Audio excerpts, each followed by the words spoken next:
So hello everyone, कैसे हैं आप सब लोग। I hope each and every one of you is doing absolutely great. My name is doctor Vipin Kumar Sharma और आप लोग मुझे देख रहे हैं कंपटीशन वाला चैनल के ऊपर with an amazing mind map of chapter organisms and population. जब आप बात करते हैं इकोलॉजी की, it becomes really important for all the aspirants to get sticked to the concepts of NCERT. आज हम यही करने वाले हैं कि एनसीईआरटी के मोर देन 85% जो इंपॉर्टेंट पॉइंट्स हैं जिनसे आपका डायरेक्टली पेपर बनता है नीट का, उन पॉइंट्स को, उन कंसेप्ट्स को हम यहां पर क्या करने वाले हैं, डिस्कस करने वाले हैं। बिकॉज माइंड मैप सीरीज का जो विजन था वो यही था कि कम से कम टाइम में आपको कैसे ज्यादा से ज्यादा मटेरियल प्रोवाइड किया जाए। एंड यहां पर we are going to take the help of a book of our own publication, जहां पर आपको अमेजिंग फ्लो चार्ट्स मिलेंगे। लेकिन उससे पहले मैं आपको हाथ से एक पूरा का पूरा माइंड मैप ड्रॉ करके दिखाऊंगा कि इस चैप्टर में हमको समझना क्या क्या होता है, पढ़ना क्या क्या होता है, जिससे आपकी एक क्लियर अंडरस्टैंडिंग डेवलप हो अबाउट ऑर्गेनिजम्स एंड पॉपुलेशंस। तो जैसा कि चैप्टर के नाम से ही पता लगता है, हम यहां पर ऑर्गेनिजम्स की बात करेंगे, यानी जीव जंतुओं की बात करेंगे, एंड उनकी पॉपुलेशंस की बात करेंगे। तो ये ऑर्गेनिज्म वर्ड और पॉपुलेशन वर्ड आया कहां से, सबसे पहले उसे जान लेते हैं। आप लोग केमिस्ट्री पढ़ते हैं और आपको बहुत अच्छे तरीके से पता है कि कुछ सब एटॉमिक पार्टिकल्स मिलकर के आपका एटम तैयार करते हैं। यानी आपका इलेक्ट्रॉन है, आपका प्रोटॉन है, आपका न्यूट्रॉन है, ये सब एटॉमिक पार्टिकल्स हैं। ये मिलकर के क्या तैयार करेंगे दोस्त, आपका एक एटम तैयार करेंगे, है ना। और एटम आगे चल के क्या तैयार करेगा दोस्त, आपके लिए मॉलिक्यूल तैयार करेगा। और ये मॉलिक्यूल आगे चल के अगर हम देखें बायोलॉजी के पर्सपेक्टिव से तो क्या तैयार करेंगे, बायो मॉलिक्यूल्स तैयार करेंगे या मैक्रो मॉलिक्यूल्स तैयार करेंगे। मैक्रो मॉलिक्यूल्स के बाद अगर देखें तो आप ये मैक्रो मॉलिक्यूल्स मिलकर के क्या तैयार करते हैं, सेल की एक ऑर्गेनेल तैयार करते हैं, जैसे कि आपका माइटोकॉन्ड्रिया, क्लोरोप्लास्ट, न्यूक्लियस एटसेट्रा। और ये सारी ऑर्गेनेल्स मिलकर के एक वेल डिफाइंड सेल को तैयार करती है। काफी सारे सेल्स जो सिमिलर फंक्शन परफॉर्म करते हैं, एक जैसा जिनका ओरिजिन होता है, ये मिलकर के टिश्यू बनाते हैं। टिश्यू जो है मिलकर के ऑर्गन्स बनाते हैं, एंड ऑर्गन जो है डिफरेंट टाइप के जो कि सेम काम करते हैं, ये मिलकर के एक ऑर्गन सिस्टम तैयार करते हैं, राइट। एंड ऑर्गन सिस्टम के बाद सारे के सारे ऑर्गन सिस्टम्स मिलकर के तैयार करते हैं एक ऑर्गेनिज्म को। एंड इसी लेवल पे स्टार्ट होती है हमारी इकोलॉजी। जब आप एक पर्टिकुलर ऑर्गेनिज्म की स्टडी करना स्टार्ट कर देते हैं तो आप फिजियोलॉजिकल इकोलॉजी में घुस जाते हैं। यानी अगर आप मेरी स्टडी कर रहे हैं तो मेरे अंदर आप क्या क्या देख पाएंगे कि मेरे अंदर किस किस प्रकार के ऑर्गन सिस्टम्स हैं, मैं क्या क्या फंक्शंस परफॉर्म कर रहा हूं, मैं किस जगह पर रह रहा हूं, मेरे को किस इलाके में रहना पसंद है, मैं कितना टेम्परेचर टॉलरेट कर सकता हूं, मैं कौन कौन से रिसोर्सेज को खा सकता हूं, मैं कितनी तेजी से रिप्रोड्यूस कर सकता हूं, मेरे सर्वाइव करने के चांसेस एक जगह पर कितने हैं, मैं अपने आप को किस तरीके से अडेप्ट करता हूं। यही चीजें आप मेरे बारे में जान पाएंगे अगर आप सिर्फ मुझ पर रिसर्च कर रहे हैं। यानी आप मोर और लेस मेरी फिजियोलॉजी जान रहे हैं, आप मेरे शरीर के अंदर घुस के मेरी फिजियोलॉजी को नोटिस कर रहे हैं। इसीलिए ऑर्गेनिज्म की स्टडी को, है ना, ऑर्गेनिज्मिक इकोलॉजी तो कहा ही जाता है, फिजियोलॉजिकल इकोलॉजी भी कहा जाता है। अब एक जैसे ऑर्गेनिजम्स जब मिले, एक स्पीसीज के ऑर्गेनिजम्स जब मिले तो पॉपुलेशन बोल दिया इन्हें इन अ पर्टिकुलर एरिया। जैसे इंडिया में कितने इंसान हैं तो वो क्या हो गई, ह्यूमन पॉपुलेशन इन इंडिया। तो हम बोलते हैं लगभग 140 करोड़ लोग हैं तो ह्यूमन पॉपुलेशन हो गई। हम बोलेंगे अगर कि लगभग 5 से 10 करोड़ डॉग्स हैं तो वो डॉग की पॉपुलेशन हो गई। तो एक स्पीसीज के कितने ऑर्गेनिजम्स पाए जा रहे हैं एक पर्टिकुलर एरिया में। अगर मैं बोलूं मेरे गांव की जो पॉपुलेशन है वो है 1200 लोग, तो 1200 इज द नंबर। लोग मतलब मैं बात कर रहा हूं ह्यूमन बींग्स की, और मेरा गांव एरिया हो गया। देन हम बात करते हैं कम्युनिटी की। कम्युनिटी क्या होता है, एक इलाके में रह रहे सारे के सारे लिविंग ऑर्गेनिज्म जो एक दूसरे से इंटरेक्ट करते हैं, दे मेक्स अ कम्युनिटी। जैसे अगर मैं अपनी सोसाइटी में बाहर निकलता हूं तो वहां पर मुझे और इंसान भी दिखाई देंगे, वहां पर मुझे चिड़िया भी दिखाई देगी, वहां पर मुझे मैं बाहर अगर निकल जाऊं तो गाय भैंसे भी घूमती हुई दिखाई देंगी, बकरी भी दिखाई देगी, मुझे डॉग भी दिखाई देगा, मुझे घास भी दिखाई देगी, मुझे पेड़ भी दिखाई देगा, मुझे कीड़े मकोड़े भी दिखाई देंगे। सारी की सारी चीजें क्या है, कम्युनिटी है। यानी लिविंग ऑर्गेनिजम्स की ही यहां पर बात हो रही है। देन आप क्या करते हो, देन आप और आगे चलते हो और आप बात करते हो इकोसिस्टम की। इकोसिस्टम में क्या होता है, आप लिविंग चीजों की तो बात करते ही हो, आप नॉन लिविंग चीजों की भी बात करते हो कि भाई एक कम्युनिटी में कीड़े मकोड़े से लेकर के, बैक्टीरिया से लेकर के, ह्यूमन बीइंग तक, पेड़ तक सब है। पर इनको जिंदा रहने के लिए क्या क्या चाहिए? एक सिस्टम को सस्टेन करने के लिए इन्हें सनलाइट भी चाहिए, इन्हें अच्छा टेम्परेचर भी चाहिए, इन्हें वाटर भी चाहिए, प्लांट को सॉइल भी चाहिए। ये सारे के सारे फैक्टर्स जो नॉन लिविंग है, अबायोटिक फैक्टर, वो यहां पर काम आ जाते हैं। देन आगे आपका क्या बनता है? बायोम बनता है। बायो मतलब अलग अलग तरीके की चीजें जो कि टेम्परेचर डिफरेंस की वजह से या ह्यूमिडिटी डिफरेंस की वजह से तैयार हो सकती है। यानी कोई ऐसी जगह है जहां पर तापमान बहुत ज्यादा है और पानी बहुत कम है, उस जगह को आप रेगिस्तान बोलते हैं, तो वो डेजर्ट बायोम हो गया। कोई ऐसी जगह जहां पर बारिश बहुत ज्यादा होती है, पानी बहुत हाई है, वहां आप ट्रॉपिकल रेन फॉरेस्ट उसे बोलेंगे, वो अलग तरीके का बायोम हो गया। किसी जगह पर बर्फ पड़ती है तो वो आर्कटिक टुंड्रा हो गया, वो अलग तरीके का बायोम हो गया। इस तरीके से अलग अलग बायोम बनते हैं। एंड हर बायोम में एक जैसी कंडीशन नहीं रहती। This is very important to understand. समझ लीजिए एक बहुत बड़ा डेजर्ट है, तो उस डेजर्ट के किसी कोने में हो सकता है आपको पानी का छोटा सा रिजर्वायर मिल जाए। तो बाकी डेजर्ट में पानी नहीं है, लेकिन 5% इलाके में हो सकता है थोड़ा बहुत पानी हो।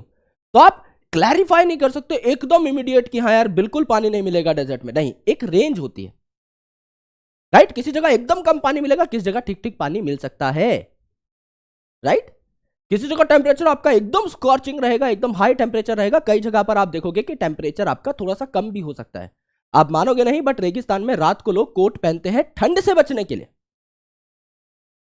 राइट? यह हमने ज्योग्राफी क्लास में पढ़ा था स्कूल में, शायद आपने भी यह बात सुना हो कि किस लिए रेगिस्तान में दिन में और रात में दोनों टाइम पे कोट पहना जाता है। दिन में कोट पहना जाता है बहुत भारी भरकम सा रेत से और लू से बचने के लिए, और रात को पहना जाता है बहुत जोर की ठंड से बचने के लिए।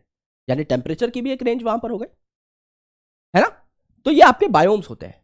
एंड देन आपका बनता है भैया बायोस्फीयर, दुनिया, जगत। ये बायोस्फीयर भी हमें यहां पर देखने को मिलता है। तो अब अगर हम देखें तो सबसे पहले आपकी केमिस्ट्री की शुरुआत कहां से हुई? यहां से हुई, है ना? अगर आप देखोगे केमिस्ट्री की शुरुआत यूजुअली आप एटम से करते हो, और उसके अंदर फिर आप और डिस्कशन कर सकते हो, इलेक्ट्रॉन, प्रोटॉन, न्यूट्रॉन भी आप केमिस्ट्री में ले सकते हो। फिजिक्स लेकिन थोड़ी ज्यादा डीप मानी जाती है।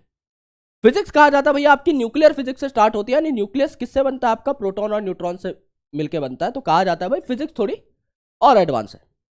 When it comes to biology तो कहा जाता है बायोलॉजी की शुरुआत होती है बायोमोलिक्यूल से या फिर आपका मैक्रोमोलिक्यूल से, जब मॉलिक्यूल्स ने बायोमोलिक्यूल्स तैयार किए। और जवाब देते हैं इकोलॉजी की शुरुआत कहां से हुई? तो ये शुरुआत हुई आपकी ऑर्गेनिज्म से, या फिर आपकी कहां से? आपकी फिजियोलॉजिकल इकोलॉजी से, ठीक है? तो इकोलॉजी की शुरुआत यहां से हुई, लेकिन हमने पूरा का पूरा चार्ट यहां पर बना लिया है। तो आप क्या करोगे भैया? सबसे पहले एरोज लगाना स्टार्ट करो। इलेक्ट्रॉन, प्रोटॉन, न्यूट्रॉन से एटम, एटम से मॉलिक्यूल, मॉलिक्यूल से बायोमॉलिक्यूल, बायोमॉलिक्यूल से ऑर्गेनेल, ऑर्गेनेल से आपका क्या बन गया? सेल बन गया, सेल से क्या बन गया? टिश्यू बन गया, टिश्यू से क्या बन गया? ऑर्गन बन गया, ऑर्गन से क्या बन गया? ऑर्गन सिस्टम बन गया। यहां से बन गया ऑर्गेनिज्म, यहां से बन गई पॉपुलेशन, यहां से बन गई कम्युनिटी, यहां से बन गई इकोसिस्टम, यहां से बने बायोम, यहां से बने बायोस्फीयर। ठीक है भैया जी, ये बात हो गई, एकदम हो गई। अब देखते हैं इन बायोम्स की डिस्ट्रीब्यूशन कैसी होती है। ठीक है, लेट्स ट्राई टू अंडरस्टैंड कि इन बायोम की डिस्ट्रीब्यूशन कैसे होती है।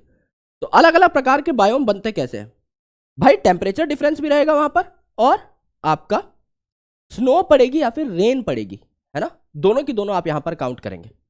तो स्नो भी पड़ेगी, रेन भी पड़ेगी। यहां पर आप देखो टेम्परेचर जो है आपका कितना हो सकता है? -15 डिग्री सेल्सियस हो सकता है, -10 डिग्री सेल्सियस हो सकता है, -5 डिग्री सेल्सियस हो सकता है, 0 डिग्री सेल्सियस हो सकता है, +5 हो सकता है, +10 हो सकता है, +15 हो सकता है, +20 हो सकता है, +25 हो सकता है, +30 हो सकता है, +35 हो सकता है।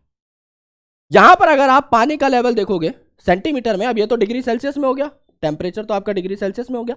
यहां पर अगर आप देखोगे पानी, तो पानी आपका हो सकता है भैया 50 सेंटीमीटर लेवल पे, इतनी बारिश हो रही है, 100 सेंटीमीटर लेवल पे, 150 सेंटीमीटर लेवल पे, 200 सेंटीमीटर लेवल पे, 250 सेंटीमीटर लेवल पे, 300 सेंटीमीटर लेवल पे, 350 सेंटीमीटर लेवल पे, एंड सो ऑन। अब यहां पर आपको अलग अलग बायोम्स बनाने होते हैं। अब सबसे पहली चीज जो आप बायोम में देखोगे कि भैया टेम्परेचर ज्यादा होना चाहिए और पानी सबसे कम, तो क्या बना दो? टेम्परेचर ज्यादा और पानी सबसे कम है, तो क्या ये सबसे अलग वाला डेजर्ट हो गया? भाई यहां पर पानी सबसे कम है ना, यहां पर सेंटीमीटर में पानी सबसे कम है, 50 ही है, और टेम्परेचर भी अच्छा खासा है। टेम्परेचर की मैंने बताया एक रेंज हो सकती है, तो ये डेजर्ट हो गया आपका। ठीक है, यहां पर अगर आप देखोगे तो पानी अगर सबसे ज्यादा होगा तो किस साइड होगा? और वहां टेम्परेचर भी अच्छा खासा होता है। आपका ट्रॉपिकल रेन फॉरेस्ट में होगा भाई, ट्रॉपिकल रेन फॉरेस्ट में होगा पानी सबसे ज्यादा, नाम ही है रेन फॉरेस्ट, तो रेन तो सबसे ज्यादा वहीं पे होगी बाय डिफॉल्ट। अब देखो भैया, सबसे कम तापमान कहां पर होगा, सबसे कम टेम्परेचर कहां पे होगा, माइनस में। आर्कटिक और अल्पाइन टुंड्रा में होगा भाई, नाम ये आर्कटिक। आर्कटिक और अंटार्कटिक हम लोग कब सुनते हैं, बर्फ के लिए इस्तेमाल होते हैं। आर्कटिक एंड अल्पाइन टुंड्रा यहां पे हो गए, है ना। देन यहां पर बीच में कोन जैसा स्ट्रक्चर बना होगा, इसे हम क्या कहते हैं, कोनिफेरस फॉरेस्ट कहते हैं। एनसीईआरटी में ऐसा कोन जैसा स्ट्रक्चर है, तो यहां पे आपके कॉनिफर्स पाए जाते हैं, तो इसे कोनिफेरस फॉरेस्ट कहा जाता है। And then there is a very simple trick called GT, ठीक है, जीटी। तो जीटी वाई सिटी सबने खेला होगा बचपन में। तो जीटी यहां पर जस्ट आफ्टर डेजर्ट क्या आता है आपका, जी आता है, that is grassland. And then आता है आपका टी, यानी आपका टेम्परेट फॉरेस्ट। यहां पर आता है आपका T, that is temperate forest. बात खत्म, ये आपके सारे के सारे बायोम्स हो गए। एनसीईआरटी का एक बहुत इंपॉर्टेंट टॉपिक है, बट आपको सिर्फ याद करना है जीटी। भाई सबसे ज्यादा रेन तो ट्रॉपिकल रेन फॉरेस्ट, सबसे कम तापमान तो आपका आर्कटिक एंड अल्पाइन टुंड्रा, बर्फ पड़ती है नेगेटिव टेम्परेचर पे। सबसे ज्यादा तापमान तो आपका डेजर्ट, और बीच में आपका जीटी आ ही गया। कोन जैसा दिख रहा है तो आपका कोनिफेरस फॉरेस्ट। यह आपका पहला पार्ट है। दूसरा पार्ट हमें यह बताता है कि भैया अलग अलग जो ऑर्गेनिज्म है उनके सर्वाइव करने की टेंडेंसी अलग अलग होती है। हर ऑर्गेनिज्म सेम तरीके की कंडीशन में सर्वाइव नहीं कर सकता। कई अपने आप को विद टाइम अडेप्ट करने की कोशिश करते हैं। तो समझ लीजिए, अगर मैं एक ग्राफ बनाऊं यहां पे, है ना, और एक एक्सिस में यहां पर बनाऊं, तो ये क्या है, मेरी इंटरनल कंडीशन है। इंटरनल बॉडी कंडीशन की मेरी इंटरनली कंडीशन कैसी चल रही है। एंड यहां पर अगर आप देखेंगे तो यह है एक्सटर्नल कंडीशन, बाहर की कंडीशन कैसी है। अगर बाहर की कंडीशन चेंज हो रही है और इंटरनल कंडीशन वैसी की वैसी है ना, या अगर आप एनसीईआरटी के हिसाब से लो तो यहां पर आप एक्सटर्नल लिख लो, एक ही बात है ना, जिससे कि आपको दिक्कत ना हो ग्राफ को समझने में। एक्सटर्नल कंडीशन, और यहां पर अगर आप लिखना चाहो तो आप लिख सकते हो इंटरनल कंडीशन, है ना, यहां पर आप लिख सकते हो इंटरनल कंडीशन। अब देखो, एक्सटर्नल कंडीशन वक्त के साथ चेंज हो रही है, लेकिन इंटरनल कंडीशन में कोई भी बदलाव नहीं है। समझ लो, एक्सटर्नल कंडीशन था 5 डिग्री यहां पर तापमान है, और इंटरनल कंडीशन जो है वो आपकी यहां पर है। भाई 10 डिग्री सेल्सियस तापमान हो जाएगा तो भी इंटरनल कंडीशन यहीं पर रहेगी, 15 डिग्री सेल्सियस हो जाएगा तो भी इंटरनल कंडीशन यहीं पर रहेगी, 20 डिग्री सेल्सियस हो जाएगा तो भी इंटरनल कंडीशन यहीं पर रहेगी। ये ऑर्गेनिज्म वक्त के साथ चेंज नहीं कर रहा है, ठीक है, ये आपका वक्त के साथ चेंज नहीं कर रहा है। इसे क्या कहते हैं, रेगुलेटर। ये अपने इंटरनल बॉडी कंडीशन को रेगुलेट कर सकता है। बाहर चाहे कैसी भी कंडीशन हो, ये अंदर अपनी समान स्थिति को मेंटेन करता है। फॉर एग्जांपल ह्यूमन बींग्स, जो वार्म ब्लडेड ऑर्गेनिज्म है, जैसे कि आपका पक्षी और ह्यूमन बींग्स। बाहर कुछ भी चल रहा हो यार, सर्दी गर्मी आंधी तूफान, मेरे अंदर का बॉडी टेम्परेचर 37 डिग्री सेल्सियस पर ही रहता है। मेरी ऑस्मोटिक कंडीशन रेगुलेटेड रहती है, तो हम लोग रेगुलेटर्स कहलाते हैं। कुछ लोग होते हैं जिन्हें हम कहते हैं कन्फॉर्मर्स। कन्फॉर्मर क्या करते हैं भैया, एक्सटर्नल में 5 डिग्री सेल्सियस तापमान है, यहां भी आपका 5 डिग्री सेल्सियस हो गया। एक्सटर्नल में 10 डिग्री तापमान है, यहां भी आपका 10 डिग्री सेल्सियस हो गया। बाहर आपका और ज्यादा टेम्परेचर हुआ, यहां भी आपका तापमान बढ़ गया। बाहर और ज्यादा हुआ, यहां भी आपका तापमान बढ़ गया, एंड सो ऑन। और इस तरीके से बाहर की कंडीशन के हिसाब से चीजें क्या होती रहेंगी, यहां पर चेंज होती रहेंगी। बाहर की कंडीशन के हिसाब से यहां चीजें चेंज होती रहेंगी। इन्हें आप क्या कहते हैं, कन्फॉर्मर्स, जो कि है कोल्ड ब्लडेड ऑर्गेनिजम्स, है ना, यानी कि majority of the organisms. Then there are partial regulators. Partial regulators क्या करते हैं, केस थोड़ा सा स्पेशल है। देखो, जैसे एक चिपकली है, जस्ट फॉर रेफरेंस, उसको भैया गर्मी लगनी स्टार्ट हुई, पर इसने बोला ठीक है यार, तापमान बॉडी का थोड़ा बहुत बढ़ जाए तो क्या दिक्कत है। थोड़ी और गर्मी लगना स्टार्ट हुई, जब टेम्परेचर बढ़ा, वो बोली अरे यार थोड़ा और बढ़ जाएगा तापमान, क्या दिक्कत हो रही है। फिर थोड़ी और गर्मी लगना स्टार्ट हुई, अब इसे लगा भाई अब अगर मेरी बॉडी का तापमान भी बढ़ गया बाहर के टेम्परेचर के साथ साथ, तो मैं मर जाऊंगी भाई, इतना टेम्परेचर मैं नहीं झेल पाऊंगी। तो फटाफट से जाके छांव में छुप जाती है। यानी अब ये अपने बॉडी को इस टेम्परेचर से आगे नहीं बढ़ने देगी तो इसे क्या कहा जाता है? Partial regulator. पार्शियल रेगुलेटर मतलब एक टाइम के बाद आने के बाद इसे पता लग जाता है कि भैया इससे आगे अब गुजारा नहीं हो पाएगा। सॉरी, तो ये पार्शियल रेगुलेटर का काम करती है।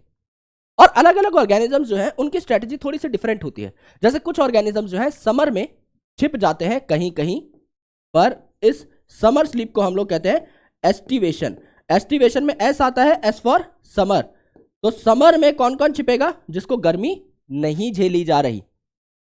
तो जैसे स्नेल है वो किसी गीली डाली को पकड़ के उसके ऊपर चिपक जाएगा, या कोई ऑर्गेनिज्म है वो गीली मिट्टी में जाकर के वहां पर रहने लग जाएगा।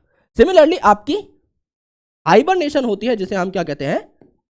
Winter sleep. इसे हम क्या कहते हैं भैया? Winter sleep. विंटर स्लीप है ना, इसमें एस नहीं है तो इसे विंटर स्लीप बोल दिया। यहां पर क्या है, कोई ऑर्गेनिज्म सर्दी नहीं झेल पा रहा है तो वो क्या करता है? सस्पेंडेड स्टेट में चला जाता है, राइट? वो बहुत ज्यादा अपने आप को बाहर नहीं निकालता, कहीं पर छुप जाता है गुफा वुफा में जाके। एंड सिमिलरली एक स्पेशल केस है आपका डायापॉज, जो कि जू प्लैंकटन में देखने को मिलता है। ये भी यहां पर आपको देखने को मिलेगा जू प्लैंकटन के अंदर। Then there is a particular process called as migration. तो साइबेरिया से कुछ बर्ड्स हैं जो कि माइग्रेट करके भारत आती हैं हर साल। जब वहां पे इतनी ज्यादा सर्दी पड़ जाती है कि कंट्रोल से बाहर हो जाए तो वो यहां पर आ जाती हैं राजस्थान के कुछ इलाकों में, जैसे क्योलाडो नेशनल पार्क में जो है कुछ बर्ड्स आती हैं सॉरी, जो कि भरतपुर राजस्थान के अंदर है। ठीक है, तो वहां पर आकर के वो सर्वाइव करना स्टार्ट कर देती हैं और जैसे उन्हें लगता है कि उनकी जगह पर नॉर्मल तापमान हो गया होगा वो उड़ करके वापस चली जाती है। इसे कहा जाता है एनुअल माइग्रेशन। एंड सिमिलरली कुछ ऐसे ऑर्गेनिजम्स हैं जो अपने आप को एक जगह पर इनएक्टिव कर लेते हैं। इस प्रोसेस को हम लोग कहते हैं सस्पेंशन, या फिर ग्रोथ को सस्पेंड करना, ग्रोथ को कुछ टाइम के लिए हॉल्ट करना। ठीक है दोस्त, ये कुछ बेसिक बातें थी जो हमें यहां पर करनी थी। कुछ एडिशनल एग्जांपल है जो हम वक्त के साथ और पढ़ेंगे। Now the second topic is, अब ऑर्गेनिजम्स एंड पॉपुलेशन की बात हो रही है तो अगला जो टॉपिक है वो हम पढ़ेंगे पॉपुलेशन के बारे में। अब पॉपुलेशन एक जगह पर कैसे बढ़ती है, कैसे कम होती है, उसके बारे में जानते हैं। लेट्स से एक इलाका है, उस इलाके में आपकी पॉपुलेशन कैसे कैसे बढ़ सकती है। बहुत गौर से सुनना। पॉपुलेशन तब बढ़ सकती है जब उस इलाके में बच्चे पैदा हो रहे हो, यानी बर्थ हो रही हो, और उस इलाके में क्या हो रही हो? इमिग्रेशन हो रही हो, लोग अंदर आ रहे हैं तो उसे इमिग्रेशन बोलेंगे। आई फॉर इनकमिंग, लोग अंदर आ रहे हैं, है ना। सिमिलरली अगर आप यहां पर देखें तो लोग अगर बाहर जा रहे हैं तो कैसे जा सकते हैं? एक तो ई माइग्रेशन। ई माइग्रेशन में ई का मतलब क्या होता है? ई का मतलब होता है एग्जिट, लोग बाहर जा रहे हैं। एंड दूसरा, लोग कम कैसे हो सकते हैं? डेथ से, है ना। डेथ बढ़ रही है यहां पर बर्थ बढ़ रही थी, यहां पर डेथ बढ़ रही है तो लोग क्या हो जाएंगे? ओवरऑल कम हो जाएंगे। तो अगर आपको किसी पर्टिकुलर इलाके के अंदर पॉपुलेशन निकालनी हो, पॉपुलेशन चेंज निकालना हो, तो आप क्या बोलोगे कि भाई फाइनल पॉपुलेशन कितनी है? पीएफ कितना है? पी इनिशियल पॉपुलेशन जो थी उसमें भैया कितनी बर्थ हुई, कितने लोग इमाइग्रेट हुए, है ना, माइनस कितनी डेथ हुई और कितने लोग इमाइग्रेट हुए। अगर ये नंबर ज्यादा है, ज्यादा लोगों की डेथ हुई और ज्यादा लोग किसी जगह को छोड़ के गए हैं, तो पॉपुलेशन कम होगी। और अगर ये नंबर ज्यादा है तो ऑब्वियसली पॉपुलेशन आपकी क्या होगी? विद टाइम बढ़ेगी, right. Second important thing that you need to understand in case of population is the graph plus some of pyramids, जिसे हम एज पिरामिड बोलते हैं। एज के हिसाब से आप पिरामिड्स को एडजस्ट करते हो। सबसे नीचे आपका एक बॉक्स बनता है, देन उसके ऊपर, देन उसके ऊपर, ठीक है। और भी बना सकते हो लेकिन I am just using 3 of the slabs. सबसे ऊपर कौन है? ओल्डेस्ट, सबसे बूढ़े लोग जिनकी डेथ होने वाली है कुछ साल में। ये जो आपके रिप्रोडक्टिव एज में है, ये अभी रिप्रोड्यूस कर सकते हैं, बच्चे पैदा कर सकते हैं। और ये प्री रिप्रोडक्टिव एज में है, जो कि आगे चल के क्या करेंगे? बच्चे पैदा करेंगे। ये प्री रिप्रोडक्टिव है जो आगे चल के बच्चे पैदा करेंगे, ठीक है। अब आप देखो, जहां पर प्री रिप्रोडक्टिव ज्यादा होते हैं ना, जो आगे चल के बच्चे पैदा करेंगे, अगर इनका नंबर ज्यादा है तो जब ये इस जगह पर आएंगे अचानक से पॉपुलेशन आपकी बढ़ेगी, है ना। जैसे समझ लीजिए ये वाला जो नंबर है ये है 1 करोड़, ये वाला जो नंबर है ये है 50 लाख, और ये जो नंबर है ऊपर वाला ये है 20 लाख। अब जिन लोगों की डेथ होगी आगे आने वाले 10-15 साल में वो तो 20 लाख ही है, यानी हमारी पॉपुलेशन से लोग घटेंगे कितने, 20 लाख। आज के दिन में कितने लोग रिप्रोड्यूस कर रहे हैं, 50 लाख। लेकिन कल 10 साल बाद, 20 साल बाद कितने लोग रिप्रोड्यूस कर होंगे, 1 करोड़, यानी डबल। तो उनके बच्चे अगर कम भी बच्चे पैदा कर रहे होंगे तो भी बच्चे बाय डिफॉल्ट डबल हो जाएंगे, आज के रेट के हिसाब से भी बच्चे पैदा होंगे तब भी। समझ लो आज हम एक पॉलिसी अपना रहे हैं, हम दो हमारा एक, या हम दो हमारे दो, 1 चाइल्ड नॉर्म या 2 चाइल्ड नॉर्म। कल को भी अगर लोग उतने बच्चे पैदा करते हैं, जो कि जाहिर सी बात है करेंगे भाई, एक से बच्चा कम थोड़ी पैदा होगा, ऐसा थोड़ी बोलेंगे भाई 1.25 किलो बच्चा तोल दो, दैट्स नॉट पॉसिबल, एक तो होगा ही, this is the minimum thing, है ना। तो अगर उतना भी बच्चा पैदा होगा तो भी नंबर डबल हो जाएगा, पॉपुलेशन क्या हो जाएगी, एक्सप्लोड हो जाएगी। तो यहां पर क्या होता है, काफी देश ऐसे हैं जहां पर बूढ़े लोगों की संख्या ज्यादा है और जो रिप्रोड्यूस कर रहे हैं उनकी कम है, और प्री रिप्रोड्यूस करने वाली स्टेज में जो है उनकी और कम है। तो आगे चल के ये लोग जब यहां पर जाएंगे तो इनका नंबर कम हो रहा है, और जिन लोगों की डेथ होने वाली है उनका नंबर काफी ज्यादा है। तो इनकी पॉपुलेशन कैसी है, एक डिक्लाइनिंग स्टेट के अंदर है। इसे हम कहते हैं ना, population is about to decline. अगर ये वाला केस है जो इंडिया के अंदर है, जहां पर युवा शक्ति बहुत है, हमारी पॉपुलेशन आगे और बढ़ेगी। एंड कुछ ऐसे स्टेट होते हैं जहां पर आप देखोगे कि आज लोग जितने रिप्रोड्यूस कर रहे हैं कल को भी उतना ही रिप्रोड्यूस करेंगे, नंबर लगभग लगभग बराबर है, तो ये काउंटर हो जाता है और आपकी एक बैलेंस्ड स्टेट यहां पर देखने को मिलती है। इसे स्टेबलाइज्ड पॉपुलेशन कहा जाता है। ठीक है, इस तरीके से हम पॉपुलेशन के पिरामिड्स बनाते हैं। And then there is a curve जो कि हम सब लोगों को बहुत अच्छे तरीके से पढ़ना चाहिए। एक है आपका लॉजिस्टिक ग्रोथ कर्व, एक है आपका एक्सपोनेंशियल ग्रोथ कर्व। जब आप एक पर्टिकुलर जगह पर ग्रो करना स्टार्ट करते हैं तो what does these two curves tell us about. एक कर्व आपको बोलता है कि भैया आपके पास खाने पीने के लिए सब कुछ है, आपको जितनी रिसोर्सेज यूज करनी है करो, आपको जितना खाना है खाओ, आपको जितना पीना है पियो, कुछ भी करो, बस अपने आप को रिप्रोड्यूस करते रहो, अपना नंबर बढ़ाते रहो। तो एक पर्टिकुलर टाइम के बाद इनिशियली तो कोई भी प्रोसेस स्लो होता है जो कि आपका लैग फेज में चलता है, लेकिन after a certain point of time जब एक पर्टिकुलर ऑर्गेनिज्म का नंबर कंसिडरेबल हो जाएगा, जैसे हम बैक्टीरिया की बात करते हैं जस्ट फॉर रेफरेंस, तो एक बैक्टीरिया 2 में तब्दील हो रहा है, लेकिन समझ लो अगर मेरे पास 1 लाख बैक्टीरिया होते तो सीधा 2 लाख बन रहे होते, राइट। तो यहां पर क्या है, जब सिर्फ और सिर्फ खा पीकर रिप्रोड्यूस करने का ही काम है तो मैं बहुत जल्दी एक्सपोनेंशियल ग्रोथ करने लग जाऊंगा और जे शेप कर्व मेरा आ जाएगा। बट एक्चुअल में ऐसा होता नहीं है, आपको ही पता है भाई, नेचर जो है इतना बैठा के थोड़ी खिलाएगा किसी को कि यार खाओ, आपके पास पूरा स्पेस है, पूरा खाना है, कोई मेहनत मत करो, कोई सर्वाइवल ऑफ द फिटेस्ट नहीं, कोई कंपटीशन नहीं, सिर्फ रिप्रोड्यूस करो। ऐसा नहीं होता दोस्त, आपको कदम कदम पर नेचर को अपने आप को साबित करना पड़ेगा, तब जाके नेचर आपकी पीठ थपथपाएगा और आपको आगे बढ़ने का एक मौका देगा। तो यहां पर अगर आप लॉजिकल ग्रोथ कर देखो, लॉजिस्टिक, तो पहले आपकी संघर्ष वाला फेज चलता है, देन आप एक अच्छे खासे फेज के ऊपर आते हो जहां चीजें एक्सपोनेंशियली ग्रो करती है, बट देन आप स्टेबिलिटी को अटेन कर लेते हो। एक नंबर से ज्यादा आप नहीं बढ़ पाते क्योंकि नेचर की कैपेसिटी ही उतनी है उतने नंबर को झेलने की।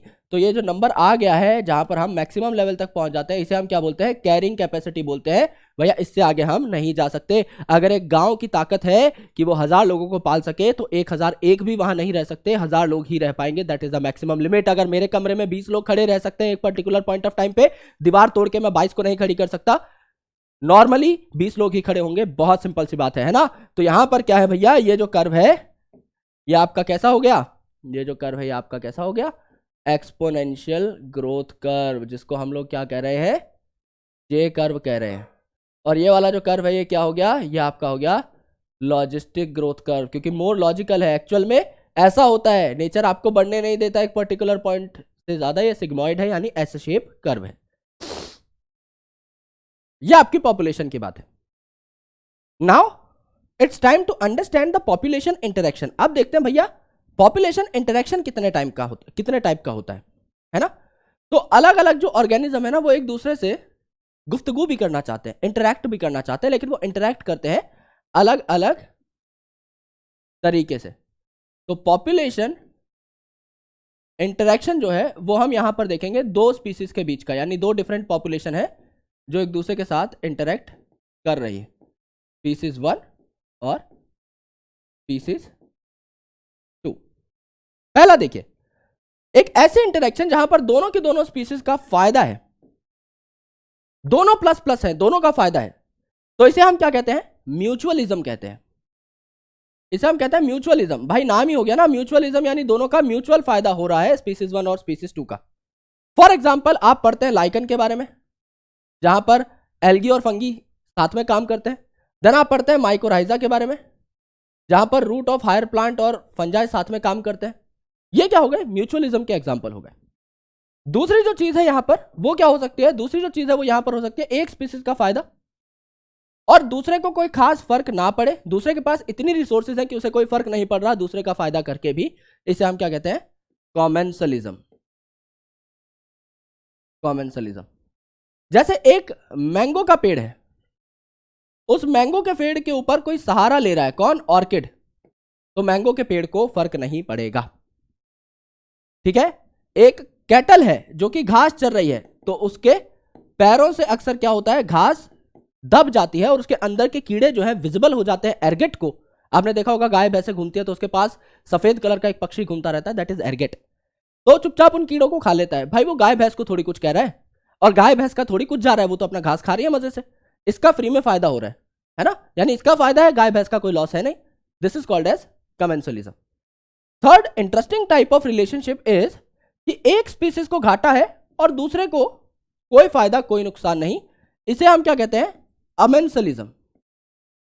ये कैसे होता है दोस्त? आपने सुना होगा कि फंगस जो है क्या बनाती है? एंटीबायोटिक बनाती है, पेनिसिलिन, और जो बैक्टीरिया को मार देती है। तो समझ लो एक फंगस है भाई, उसका तो काम है ना पेनिसिलिन बनाना, वो तो अपना बैठ के बना रहा है। अब आसपास कोई बैक्टीरिया आया और वो मर गया। इसमें फंगस की थोड़ी गलती है, बायोलॉजिकली उसको बनाया ही ऐसा गया है कि वो एंटीबायोटिक सिक्रीट करे, और उसके आसपास कोई भी बैक्टीरिया आ जाएगा तो बाय डिफॉल्ट मर जाएगा खुद ब खुद। तो सामने वाला मारा गया, लेकिन फंगस को पता ही नहीं है कि मैंने उसे मार दिया, राइट। तो यहां पर क्या है? आपके एंटीबायोटिक वाला जो एग्जाम्पल है वो यहां पर काम आएगा। एलोकेमिक्स करके ये केमिकल सिंथेसाइज करते हैं, एंटीबायोटिक सिंथेसाइज करते हैं, जो कि सामने वाले ऑर्गेनिज्म को मार सकते हैं, ठीक है भैया। अब देखो यार, एक का फायदा एक का नुकसान कब हो सकता है? एक का फायदा एक का नुकसान। समझ लो मैं शेर हूं और मैंने बकरी को खा लिया, बकरी मर गई, उसका नुकसान। शेर को खाना मिल गया, उसका फायदा। यानी ये किस में हो सकता है? प्रिडेशन में हो सकता है, शिकार में हो सकता है, प्रिडेशन में हो सकता है, शिकार में हो सकता है ना। तो यहां पर क्या हो जाएगा? Tiger and goat relationship. अब दूसरा एक और सेम तरीके का रिलेशनशिप है, थोड़ा सा डिफरेंस है उसमें, है ना, थोड़ा उसे भी गौर से देखेंगे। एक का फायदा एक का नुकसान, लेकिन यहां पर क्या है? वो ऑर्गेनिज्म पैरासाइट की तरह काम कर रहा है, उस ऑर्गेनिज्म को मार नहीं रहा। प्रेडेशन में तो आप किसी का शिकार कर रहे हो, उसकी जान चली जा रही है। पैरासिटिज्म में जान जा भी सकती है अगर पैरासाइट खतरनाक है तो, पर काफी केसेस में बच भी जाती है। कोई ऑर्गेनिज्म है जो मेरे शरीर के अंदर रहता है, मेरा खून चूस रहा है, ठीक है, काफी लंबे टाइम तक वो बॉडी के अंदर रह सकता है। कोई डॉग है, उसकी बॉडी के ऊपर जो आपका लाइस है वो चिपक गया, है ना। कोई जैसे आपने टिकन माइट सुना होगा ना, उसके ऊपर जो है चिपक गए कीड़े और उसका खून चूस रहे हैं, दैट इज एन एक्टोपैरासाइट, उसके शरीर के बाहर चिपका है। एंडोपैरासाइट मतलब शरीर के अंदर जाना। तो ये जो पैरासाइट है मेरे भाई, ये भी आपका काम खत्म कर रहे हैं, है ना। तो एक्टो एंड एंडोपैरासाइट जो है ये यहां पर क्या है? इस प्रकार की रिलेशनशिप्स दिखाते हैं। एंड सबसे लास्ट जो आपकी रिलेशनशिप है वो है दोनों का नुकसान। दोनों का नुकसान किसमें होता है भैया? कंपटीशन में। साथ साथ बढ़ो, अच्छा बढ़ो, अच्छे से बढ़ो, दैट इज वर्दी फॉर ऑल। कंपटीशन में क्या हुआ? एक रोटी थी एक आदमी के लिए, अब दो आदमी आ गए तो दोनों को आधी आधी रोटी मिली, दोनों का ही नुकसान हो गया आधी आधी रोटी का, है ना।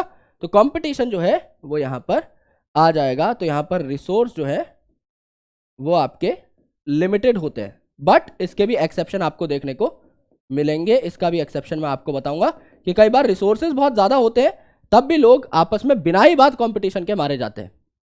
These are all kind of interactions जो हम पढ़ने वाले हैं।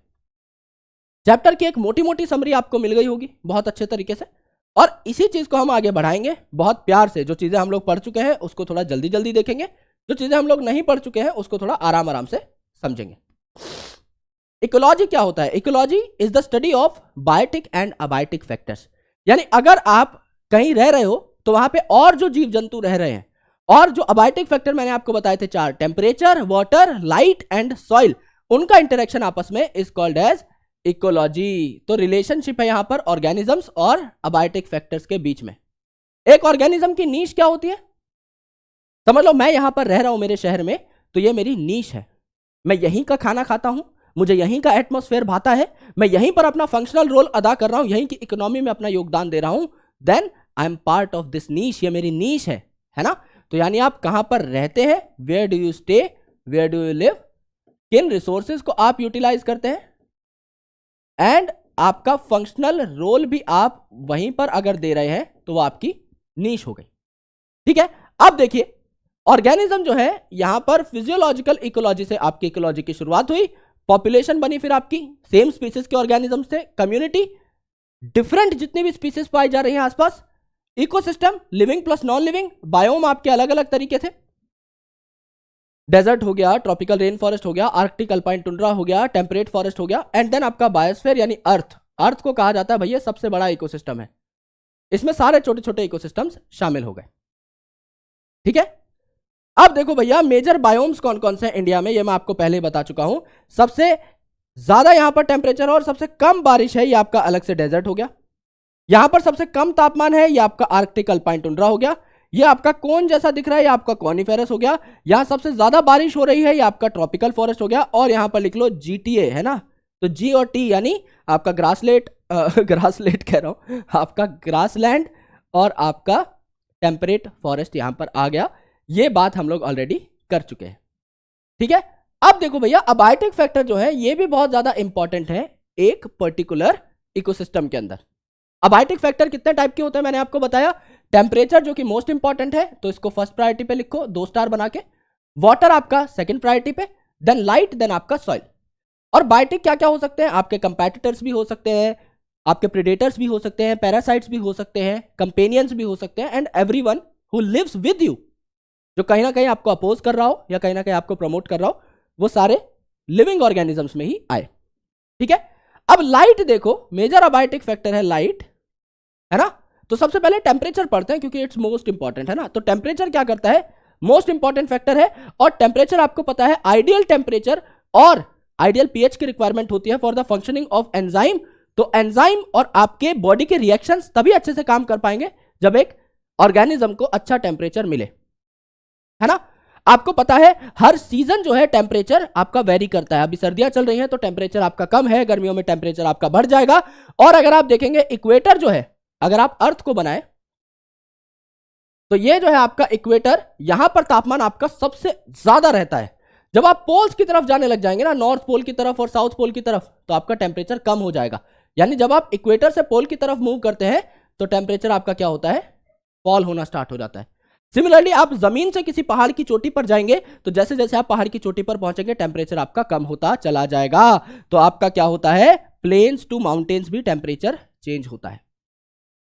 ठीक है, और ये टेम्परेचर ही इंपॉर्टेंट फैक्टर है जो कि आपको अलाउ करता है एक जगह पर रहने के लिए। फॉर एग्जांपल आपने एक डॉग का नाम सुना होगा, साइबेरियन हस्की। वो आपके कोल्ड टेम्परेचर पर रहना ज्यादा प्रेफर करता है। उसे आप यहां पर ट्रॉपिकल रीजन में लाकर, खासकर सेंटर पर लाकर नाइंसाफी नहीं कर सकते। आप उसे हरियाणा में ग्रो नहीं कर सकते, आप उसे हरियाणा में नहीं पाल सकते। ये बहुत दिक्कत का काम हो जाएगा दोस्त, उसे सर्वाइव करने में बहुत ही ज्यादा डिफिकल्टीज होंगी। फॉर एग्जाम्पल जैसे मैंगो ट्री है, आपको पता है हमारे यहां खूब उगते हैं मैंगो ट्रीज, बट आपको किसी टेम्परेट कंट्री जैसे कनाडा और जर्मनी में बहुत ज्यादा मैंगो ट्रीज नहीं देखने को मिलेंगे क्योंकि ये ठंडे तापमान में ग्रो कर ही नहीं सकता। सेकेंडली स्नो लेपर्ड, अब नाम ही है स्नो लेपर्ड, तो ये बर्फ में ही ग्रो करना प्रेफर करेगा ठंडे इलाके में, तो ये आपके केरला फॉरेस्ट में नहीं मिलेगा, वहां पे बर्फ नहीं होती। ट्यूना फिश जो है, this is really caught beyond tropical latitudes, यानी ये सिर्फ ट्रॉपिक्स में पाई जाती है, या आपकी टेम्परेट रीजन में कम तापमान में नहीं पाई जाएगी। राइट? सो अब कोई ऑर्गेनिज्म कितने तापमान की रेंज को झेल सकता है, उस हिसाब से ऑर्गेनिजम्स 2 टाइप के हैं।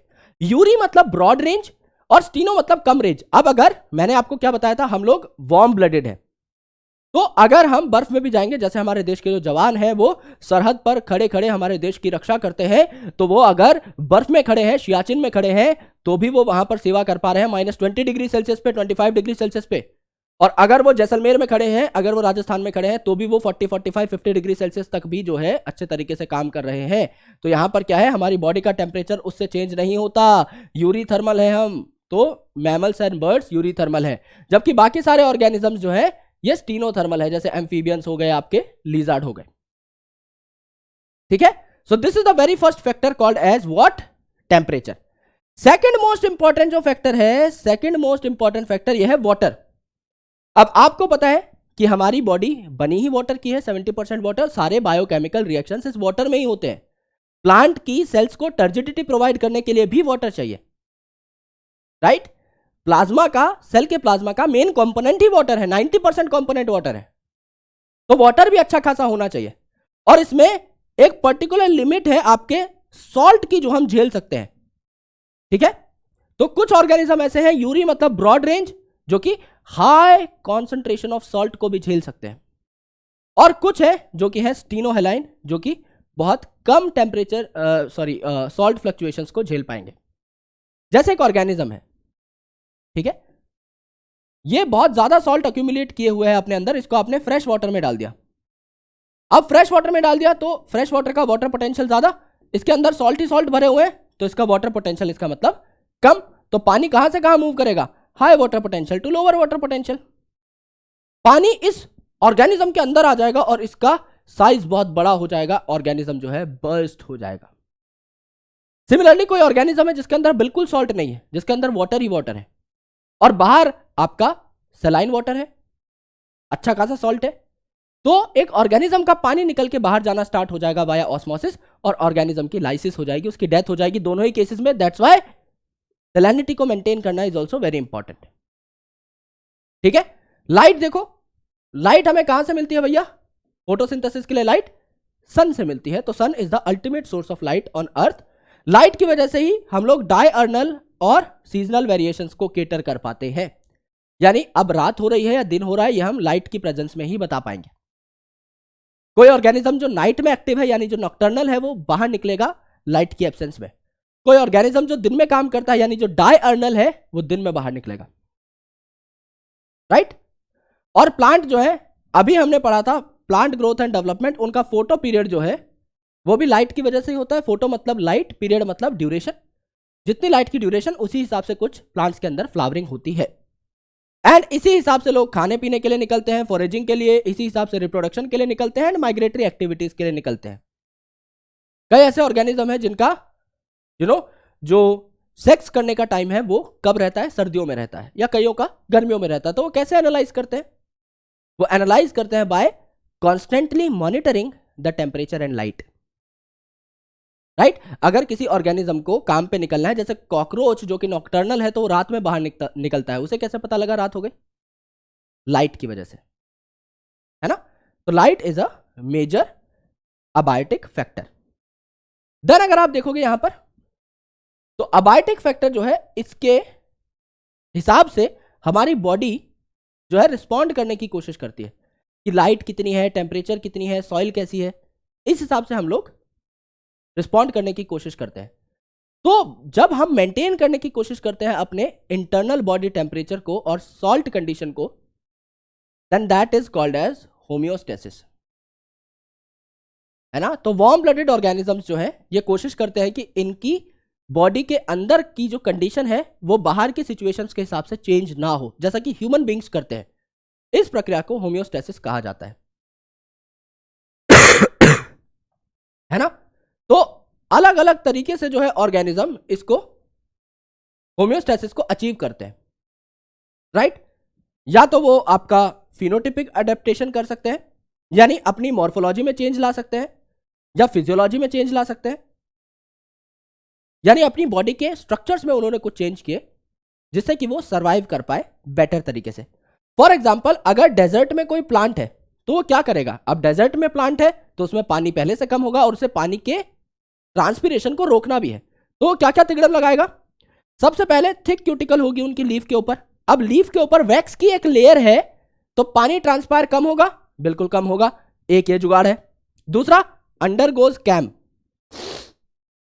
फोटोसिंथेसिस में आपको पढ़ाया था क्राइसलेशियन एसिड मेटाबॉलिज्म, यानी स्टोमेटा जो है रात को ओपन करो, अब रात को टेम्परेचर तो बहुत कम है तो ट्रांसपिरेशन होगी नहीं, और जितनी CO2 चाहिए उतनी लबालब लोड कर लो आपकी लीफ के अंदर, तो हमारा CO2 लेने का काम भी हो गया और हमारा वाटर भी ट्रांसपायर होकर बाहर नहीं उड़ा। तो सबसे बेस्ट बात ये हो गई मेरे दोस्त, है ना। लीव जो है ये स्पाइन में कन्वर्ट हो जाती है, यानी लीव्स इतनी पतली कर लो, छोटी सी कर लो, जैसे कि कैक्टस के अंदर, कि उसका सरफेस एरिया इतना कम हो जाए कि उससे वाटर लॉस ही ना हो पाए। एंड देन आपके स्टोमेटा जो है वो बहुत डीप पिटेड हो, बहुत अंदर की साइड प्रेजेंट हो, एकदम लीफ के सरफेस पे ना प्रेजेंट हो, क्योंकि अंदर से पानी बहुत आलस्य से निकल पाएगा, है ना। बाहर अगर स्टोमेटा होगा एकदम सरफेस पे तो पानी झटपट बाहर भागने की कोशिश करेगा, लेकिन अगर बहुत पानी अंदर से निकल रहा है तो उसको सरफेस तक आने में बहुत दिक्कतें होंगी, और बाहर ऊपर क्यूटिकल की लेयर लगी हुई है तो वो भी सोचेगा अरे यार अंदर ही पड़े रहो, कोई दिक्कत नहीं है। तो वाटर कंजर्वेशन के लिए ये सारे अडेप्टेशंस एक प्लांट लगाता है। तो कितने अलग अलग टाइप के रिस्पॉन्सेज होते हैं हमारे, देखो। पहला तो आप क्या कर सकते हो, रेगुलेट कर सकते हो, यानी आप रेगुलेटर हो। जैसे कि सारे बर्ड्स और मैमल्स जो भी आपके वार्म ब्लडेड है सारे रेगुलेटर है। बाहर कितना भी तापमान हो, चाहे 40 डिग्री हो, चाहे -5 डिग्री हो, -10 डिग्री हो, मेरे अंदर का जो टेम्परेचर है, बॉडी का जो टेम्परेचर है वो कांस्टेंट रहेगा, तो आई एम अ रेगुलेटर। ठीक है। कुछ होते हैं कन्फॉर्मर्स जो मेंटेन ही नहीं कर पाते, जैसे 99% ऑफ द एनिमल्स, बर्ड को और हमें छोड़ के, और सारे के सारे प्लांट्स। जैसे जैसे बाहर की कंडीशंस फ्लक्चुएट हो रही है, इनके अंदर की कंडीशंस भी फ्लक्चुएट होती चली जाएंगी। कुछ होते हैं जो अपने आप को सस्पेंड कर लेते हैं, यानी एक इनएक्टिव स्टेट के अंदर चले जाते हैं। जैसे एस्टिवेशन मैंने आपको बताया था समर में स्लीप, और हाइबरनेशन मैंने आपको बताया था विंटर में स्लीप। और कुछ माइग्रेट कर जाते हैं, जैसे क्योलाडो नेशनल पार्क जो कि भरतपुर राजस्थान में है, यहां पर आपकी साइबेरिया से बर्ड्स उड़कर आती हैं हर साल, तो ये माइग्रेट करती हैं साइबेरिया टू राजस्थान और फिर वापस चली जाती हैं फ्रॉम राजस्थान टू साइबेरिया। ठीक है। और कुछ आपके पार्शियल रेगुलेटर्स होते हैं जो मैं आपको ऑलरेडी बता चुका हूं, जो कि एंड मौके पे जब एकदम जान निकलने वाली होती है उस टाइम पर कोई डिसीजन बनाते हैं और एकदम भाग पड़ते हैं उस डिसीजन के लिए। ठीक है। अब देखिए, since small animals have larger surface area relative to their volume, ये बहुत इंपॉर्टेंट पॉइंट है। जो छोटे ऑर्गेनिजम्स होते हैं ना, उनका सरफेस एरिया उनकी वॉल्यूम के कंपैरिजन में ज्यादा होता है, तो वो ज्यादा हीट लॉस करते हैं, क्योंकि सरफेस एरिया जितना ज्यादा हीट लॉस उतनी ज्यादा। सिंपल सी बात है मेरे भाई, अगर आप चाय पी रहे हो और आपको जल्दी कहीं जाना है तो आप प्लेट में डाल के चाय पीते हो, बहुत जल्दी ठंडी हो जाती है, क्योंकि सरफेस एरिया ज्यादा है, हीट लॉस ज्यादा है, फटाफट चाय ठंडी हो जाएगी हीट लॉस की वजह से। ऐसी ऑर्गेनिज्म का अगर सरफेस एरिया ज्यादा है तो एनर्जी को जल्दी लूज करेगा। अब छोटा ऑर्गेनिज्म है, यानी उसके पास एनर्जी लिमिटेड है, वो उतनी एटीपी तो बना नहीं रहा, लेकिन लूज कर रहा है आपकी बहुत तेजी से, तो दिक्कत हो जाएगी भाई। इसीलिए जो छोटे छोटे चुटुर पुटुर एनिमल्स है ये आपके पोलर रीजन्स में नहीं पाए जाते, क्योंकि सर्दी से बचने के लिए इनको जरूरत है हीट को अपने अंदर रखने की, गर्मी को अपने अंदर रखने की, और ये उड़ाए फिरे हैं क्योंकि सरफेस एरिया ज्यादा है, तो इतनी एनर्जी बना नहीं रहे जितनी उड़ रही है, तो दिक्कत है मेरे भाई।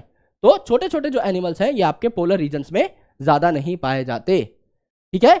जब स्ट्रेसफुल कंडीशंस आती हैं, एक्सटर्नल कंडीशन, तो कुछ ऑर्गेनिज्म माइग्रेट करते हैं, दूसरी जगह भागते हैं, कुछ आपके इनएक्टिव हो जाते हैं, सस्पेंड कर जाते हैं। डायापॉज मैंने आपको बताया था जू प्लैंक्टन के अंदर पाया जाता है, ये भी अनफेवरेबल कंडीशन में थोड़े टाइम के लिए अपनी ग्रोथ को हॉल्ट कर देते हैं, सस्पेंड कर देते हैं। जब फेवरेबल कंडीशन वापस आती है तो ग्रो करना स्टार्ट करते हैं। अगर आप देखेंगे एक डेजर्ट के अंदर प्लांट की एडेप्टेशन हमने देखी कि जो स्टोमेटा है वो अंदर की साइड पाया जाएगा, लीफ के ऊपर क्यूटिकल पाई जाएगी, क्रैसुलेशन एसिड मेटाबॉलिज्म वहां पर पाया जाएगा, लीफ जो है उनका सरफेस एरिया कम हो जाएगा, वो स्पाइन में तब्दील हो जाएंगी। एनिमल्स में क्या होता है, एनिमल्स में जैसे आप देखेंगे कंगारू रैट क्या करता है, इंटरनल फैट ऑक्सीडेशन करता है। तो इस फैट ऑक्सीडेशन की वजह से क्या होता है, वाटर इज फॉर्म्ड। भाई ये ऐसा रिएक्शन है जिसमें पानी बनता है एज अ प्रोडक्ट, तो पानी तो बॉडी में ही बन रहा है, तो बाहर से पानी पिए बिना ये कई दिनों तक, इनफैक्ट कई महीनों तक रह सकता है। सेकेंडली, इसका यूरिन इतना कॉन्सेंट्रेटेड होगा, ये क्या करता है जब अपना यूरिन निकालता है तो इतना कंसंट्रेट करके निकालता है कि एसिड फेंक रहा है एक तरीके से, सारा वाटर अंदर कंजर्व कर लिया और सिर्फ जो फेंकना था बाहर सिर्फ वही फेंका। This is also very good point, जिससे कंगारू रैट अपने आप को बचा लेता है डेजर्ट में। ठीक है। अब देखो, mammals of colder climate have shorter ears and limbs to minimise heat loss. जो रहते हैं ऑर्गेनिजम्स ठंडक में, पोलर रीजन्स में, उनके कान और लिम्स छोटे होते हैं जिससे सरफेस एरिया घटे और हीट लॉस कम हो। इसे एलन रूल कहा जाता है। इसे एलन रूल कहा जाता है, स्टार मार्क कर देता हूं। एक्वेटिक मैमल्स जो है इनमें थिक लेयर ऑफ फैट होती है जिसे ब्लबर कहा जाता है, ठीक है, जो कि हीट लॉस से उन्हें बचाती है। क्योंकि अगर बॉडी के ऊपर एक मोटा सा फैट का लेयर है तो अंदर से आपकी हीट जो है वो उस लेयर तक ही पहुंचेगी, बाहर लॉस नहीं हो पाएगी। तो एक इंसुलेटर का काम ये ब्लबर जो है करता है, वेल वगैरह के अंदर, सील वगैरह के अंदर पाया जाता है। फिजियोलॉजिकल अडेप्टेशन क्या है? In humans RBC production and breathing rate increases during low oxygen availability. आप हाई एल्टीट्यूड पे जाओ, आप पहाड़ पे जहां ऑक्सीजन का लेवल कम है, प्रेशर कम है ऑक्सीजन का, वहां पर आप ज्यादा जोर जोर से सांस लेने लगोगे, आपकी बॉडी के अंदर आरबीसी बढ़ जाएगी 1-2 दिन में। एक्लिमेटाइजेशन उसे बोला जाता है। आपको वहां पर रोका जाता है कि अचानक से पहाड़ी मत चढ़ जाना गुरुदेव, एक ट्रेनिंग है, 1-2 दिन का टाइम है, वो स्पेंड करना पड़ता है। जैसे आप एक्लिमेटाइज हो जाओ, जब आप वहां रहते हो और आपकी बॉडी को पता लग जाता है कि यहां ऑक्सीजन कम है, तो आपकी बॉडी में ज्यादा से ज्यादा ऑक्सीजन का प्रबंध करने के लिए आरबीसी का नंबर बढ़ता है, क्योंकि वही तो ऑक्सीजन को ट्रांसपोर्ट करेगा पूरी बॉडी में। ब्रीदिंग ज्यादा हो जाती है, क्योंकि ज्यादा सांस लोगे तभी तो ज्यादा ऑक्सीजन आएगा। हार्ट ज्यादा जल्दी जल्दी पंप करने लग जाता है, क्योंकि जितना जल्दी पंप करेगा हार्ट उतना ही ब्लड ज्यादा सर्कुलेट करेगा, उतना ही बॉडी में जल्दी ऑक्सीजन पहुंचेगा। ये सारी चीजें हो जाती हैं, एक्लिमेटाइज करना पड़ता है। बिहेवियरल रिस्पॉन्सेज, डेजर्ट लीजर्ड जो होती है क्या करती है भैया? अगर कम टेम्परेचर है तो क्या करेगी? धूप में जाके लेट जाएगी, जैसे कई बार तुम लेट जाते हो घास में। और अगर ज्यादा टेम्परेचर है तो क्या करेगी? छांव में मूव करेगी। तो बिहेवियरल रिस्पॉन्स है, हमारा भी ऐसा बिहेवियरल रिस्पॉन्स होता है। हालांकि हमारी बॉडी को कोई खास फर्क नहीं पड़ रहा, हम ऑलरेडी रेगुलेटर्स हैं, लेकिन बिहेवियर तो ऐसा ही है ना भाई, बिहेवियर तो छिपकली जैसा ही है। बायोकेमिकल अडेप्टेशन में क्या आता है कि आपके मैराइन इन्वर्टिब्रेट्स हैं और फिशेस जो हैं ग्रेट डेप्थ में रहती हैं ओशन के अंदर, तो इनकी बॉडी के जो मेटाबॉलिक साइकिल्स हैं ये भी थोड़े बहुत परिवर्तित हो जाते हैं और एक जगह पे रहने के लिए, इन्हें अडेप्ट करने के लिए बेटर सेंसेस देने में ये काम आते हैं। अब बात आती है हमारे चैप्टर के सेकंड टॉपिक की, दैट इज पॉपुलेशन। ठीक है, पॉपुलेशन क्या होता है आपको मैंने बता दिया, एक स्पीसीज के ऑर्गेनिज्म जो एक पर्टिकुलर इलाके में रहे, आपस में इंटरब्रीड कर पाए, बच्चे पैदा कर पाए, उसे हम पॉपुलेशन कहते हैं। और इस पॉपुलेशन की स्टडी को ही what we use to tell demography. जैसे हम YouTube पे अपना डेटा देखते हैं कि कितने स्टूडेंट्स हमारे लेक्चर देख रहे हैं ना, तो वहां पर YouTube का एक डैशबोर्ड आता है, इट्स कॉल्ड डेमोग्राफिक्स, कि 26% उत्तर प्रदेश का आपका बच्चा देख रहा है वीडियोस, 10% हरियाणा का देख रहा है, 5% राजस्थान का देख रहा है, 4% केरला का देख रहा है, एंड सो ऑन। तो डेमोग्राफिक्स मतलब किस जगह के कितने लोग आपको देख रहे हैं। तो पॉपुलेशन डिस्ट्रीब्यूशन जो है दैट्स डेमोग्राफी। ठीक है, अब पॉपुलेशन के एट्रीब्यूट क्या है? बर्थ रेट, एक जगह पर कैपिटा कितनी बर्थ हो रही है, 1000 पे कितने लोग और ऐड हो रहे हैं हर साल में, that is per capita birth rate. 1000 पे कितने लोगों की डेथ हो रही है एक पर्टिकुलर इलाके में, death rate. Sex ratio, male कितने हैं, फीमेल कितने हैं, that is sex ratio. Age distribution, pre reproductive कितने हैं जिनकी अभी रिप्रोड्यूस करने की उम्र नहीं हुई है, रिप्रोडक्टिव कितने हैं जो उस फेज में है जो बच्चे पैदा कर रहे हैं, एंड बूढ़े कितने हो चुके हैं जो रिप्रोडक्टिव एज को क्रॉस कर चुके हैं, इन तीनों का रेशियो। तो पॉपुलेशन डेंसिटी क्या होती है दोस्त? पॉपुलेशन डेंसिटी को हम एन से रिप्रेजेंट करते हैं। पॉपुलेशन डेंसिटी मतलब एक पर्टिकुलर एरिया में कितने लोग हैं, number of individual per unit area is population density, right. जैसे पॉपुलेशन अगर आप पूछोगे कि भारत के किस राज्य में सबसे ज्यादा है, उत्तर प्रदेश में सबसे ज्यादा है, सबको पता है। पॉपुलेशन डेंसिटी किस जगह सबसे ज्यादा है? कम इलाके में ज्यादा से ज्यादा लोग कहां पाए जा रहे हैं? वेस्ट बंगाल के अंदर, राइट। तो पॉपुलेशन होना और पॉपुलेशन डेंसिटी होना दैट्स अनदर थिंग। तो यहां पे डेंसनेस की बात हो रही है कि कितने कम इलाके में कितने लोग पाए जाएंगे, वो भी आप मेजर कर सकते हो। ठीक है, तो एज पिरामिड अगर आप यहां पर देखोगे, मैं आपको पहले ही बता चुका हूं, एक ग्राफिकल रिप्रेजेंटेशन है कि किस एज के कितने लोग एक पर्टिकुलर जगह पर पाए जाते हैं। अगर आपके रिप्रोडक्शन करने वाले लोग आगे भविष्य में बढ़ रहे हैं तो आपकी पॉपुलेशन भी बढ़ेगी, है ना, आपकी पॉपुलेशन भी बढ़ेगी। ट्रायंगुलर शेप होगा आपका कर्व, पॉपुलेशन ग्रो होगी। अगर आपके रिप्रोड्यूस करने वाले आगे लोग सेम ही रहेंगे, आज भी उतना ही रिप्रोडक्शन कर रहे हैं लोग, कल भी उतना ही करेंगे, तो आपकी कैसी रहेगी? जो पॉपुलेशन है स्टेबल रहेगी और बेल शेप आपका कर्व आएगा। ये आप देखो ट्रायंगल बनेगा, यहाँ पे घंटी बनेगी और ये आपका अर्न शेप बनेगा, जहां पे आपकी पॉपुलेशन डिक्लाइन कर रही है क्योंकि कल को जो लोग रिप्रोड्यूस करेंगे वो कंपैरेटिवली कम रहेंगे। डिक्लाइनिंग पॉपुलेशन जो है वो जापान वगैरह में देखने को मिल रही है, वहां पर 100 साल से ज्यादा के जो लोग हैं उनका नंबर काफी ज्यादा है, यंग जो लोग हैं वो काफी कम है। अब देखो पॉपुलेशन बढ़ती कैसे कैसे है, आपको मैंने बताया था भैया, नेटैलिटी यानी कितनी बर्थ हो रही है इससे बढ़ेगी, इमिग्रेशन इससे बढ़ेगी, मॉर्टेलिटी यानी कितने लोग मर रहे हैं, और ई माइग्रेशन यानी कितने लोग एग्जिट ले रहे हैं, इससे पॉपुलेशन आपकी घटेगी। तो एक फाइनल टाइम पर कितनी पॉपुलेशन है वो कैसे पता लगाएंगे, इनिशियल टाइम में देख लो कि कितनी बढ़ी पॉपुलेशन और कितनी घटी। अगर ये वाला नंबर ज्यादा है B+ आए तो पॉपुलेशन बढ़ेगी, और ये वाला नंबर ज्यादा है D+E तो पॉपुलेशन घटेगी। ऑलराइट, अब दो तरीके के कर्व थे जो कि हमें पढ़ने थे, दो तरीके के ग्राफ हमें पढ़ने थे, इन दोनों ग्राफ्स को हम लोग डिटेल में देख लेते हैं। मैं ये जो ग्राफ है ये यहां पर बना लेता हूं पहले, so that it would be much easier for us to understand. सबसे पहले मैंने आपको क्या बताया था, एक ग्राफ ऐसा था जो कि आपका थोड़ा सा पहले चल रहा था नॉर्मल कंडीशन में, फिर इसने जे कर्व पकड़ लिया, और दूसरा ग्राफ जो था भैया ये आपका कैसा है, दूसरा ग्राफ जो है भैया ये आपका रियलिस्टिक कर्व है, लॉजिस्टिक कर्व है, ठीक है। और जिस पर्टिकुलर पॉइंट तक नेचर ग्रो करने की इजाजत देती है इसे कहते हैं भैया कैरिंग कैपेसिटी। अब देखो यार क्या हुआ, अब देखो क्या हुआ, एक है एक्सपोनेंशियल ग्रोथ, एक्सपोनेंशियल ग्रोथ में कह दिया गया भैया रिसोर्सेज है अनलिमिटेड, स्पेस है अनलिमिटेड, जितना रिप्रोड्यूस कर सकते हो करो, एक ही काम है खाओ पियो स्पेस यूटिलाइज करो रिप्रोड्यूस करो, दैट्स इट।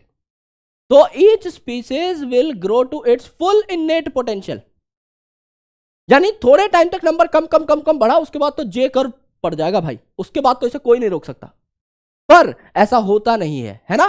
तो यहां पर क्या हुआ, dN/dt, dN मतलब n क्या था, पॉपुलेशन डेंसिटी, यानी पॉपुलेशन में change is dN by dt, यानी कितने टाइम में पॉपुलेशन में चेंज हो रहा है, is equal to B-D into n, B-D मतलब birth minus death into n, तो B-D को हमने क्या लिख दिया, R लिख दिया, तो dN/dt क्या हो गया, dN/dt is equal to B-D is equal to R, और n यहां पे था इज इक्वल टू Rn, ठीक है। तो यहां पर एक्सपोनेंशियली चीजें बढ़ रही हैं, तो एक जे शेप कर्व यहां पर देखने को मिलता है।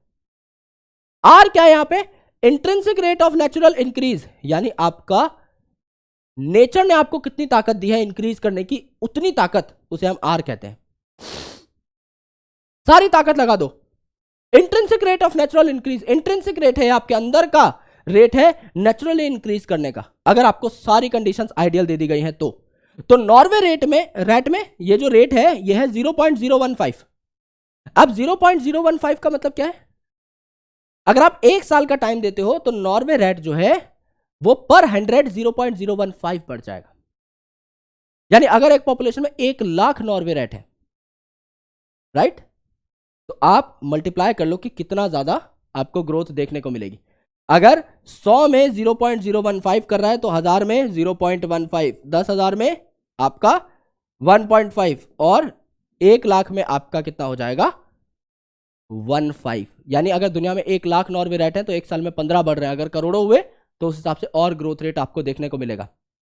0.02 था आपका ग्रोथ रेट 1981 में भारत की पॉपुलेशन का। अब यह दिखने में बहुत छोटा नंबर है, लेकिन उस टाइम पर लोगों की जो संख्या थी, अगर आप वो 80-100 करोड़ भी मान के चलो फॉर इजी कैलकुलेशन, तो आपको पता लगेगा कि ये कितना बड़ा नंबर निकलता है।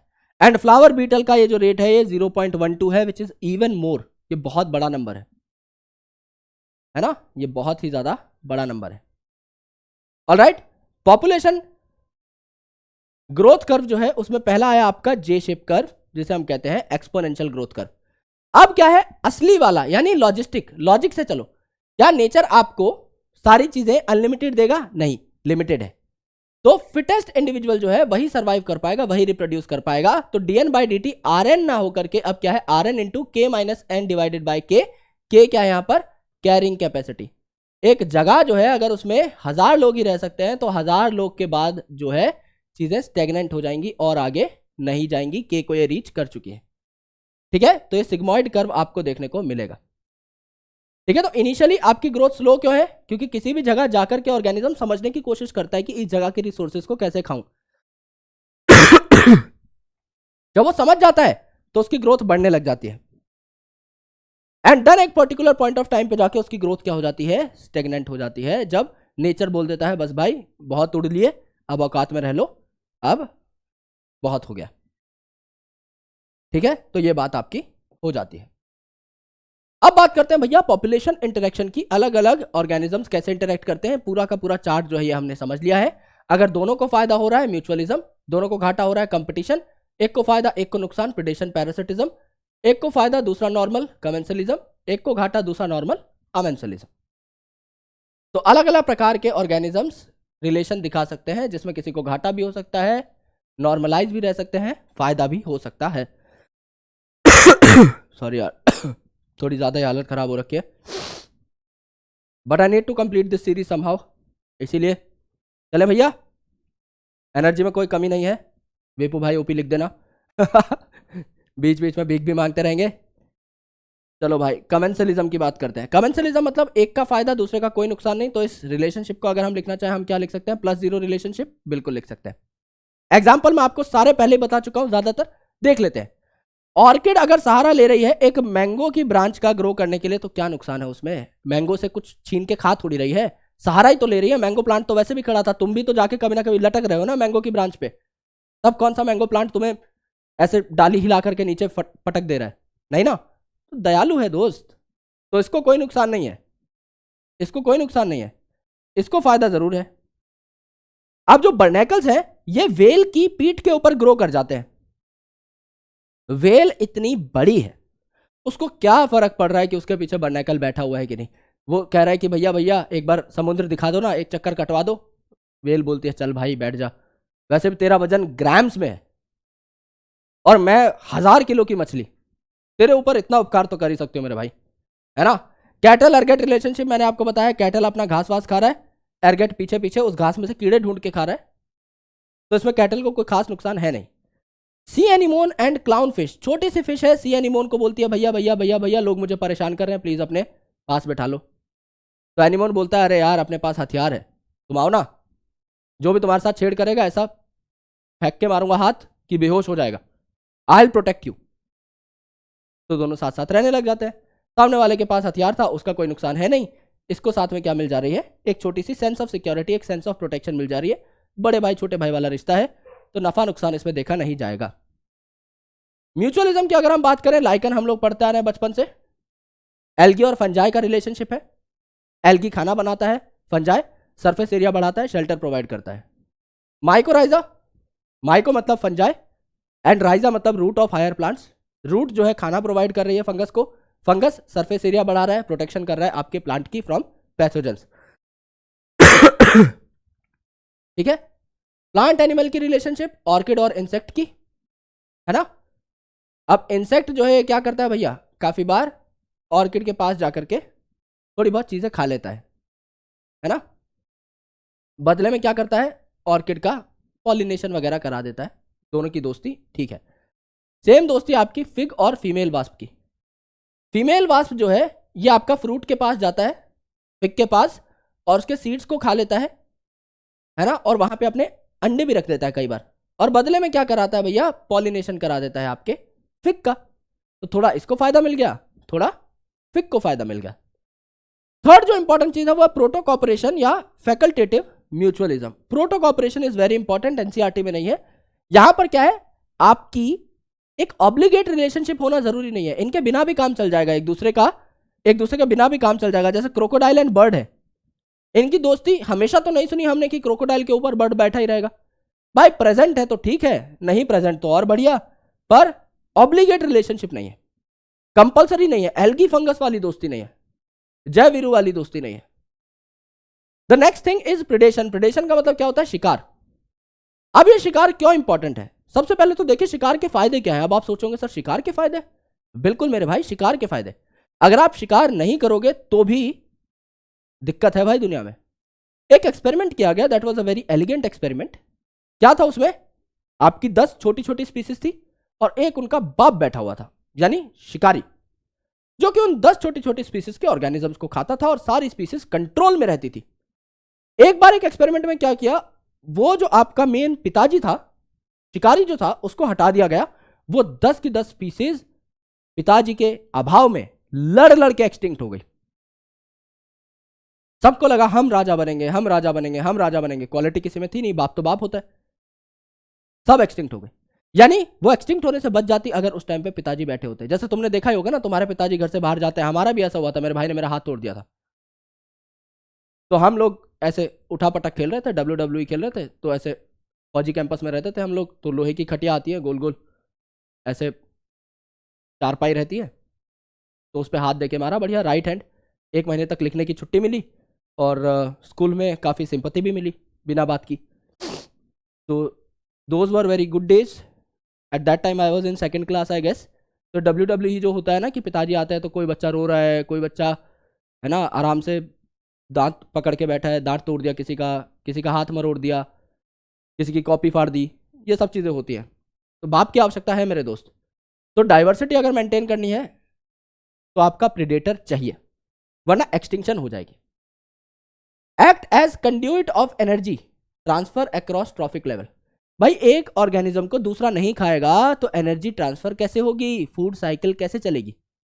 तो कंड्यूट ऑफ एनर्जी फ्लो भी है ये। स्टारफिश पिजास्टर जो है ये रॉकी इंटरटाइडल कम्युनिटी में पाई जाती है ऑफ अमेरिकन पैसिफिक कोस्ट।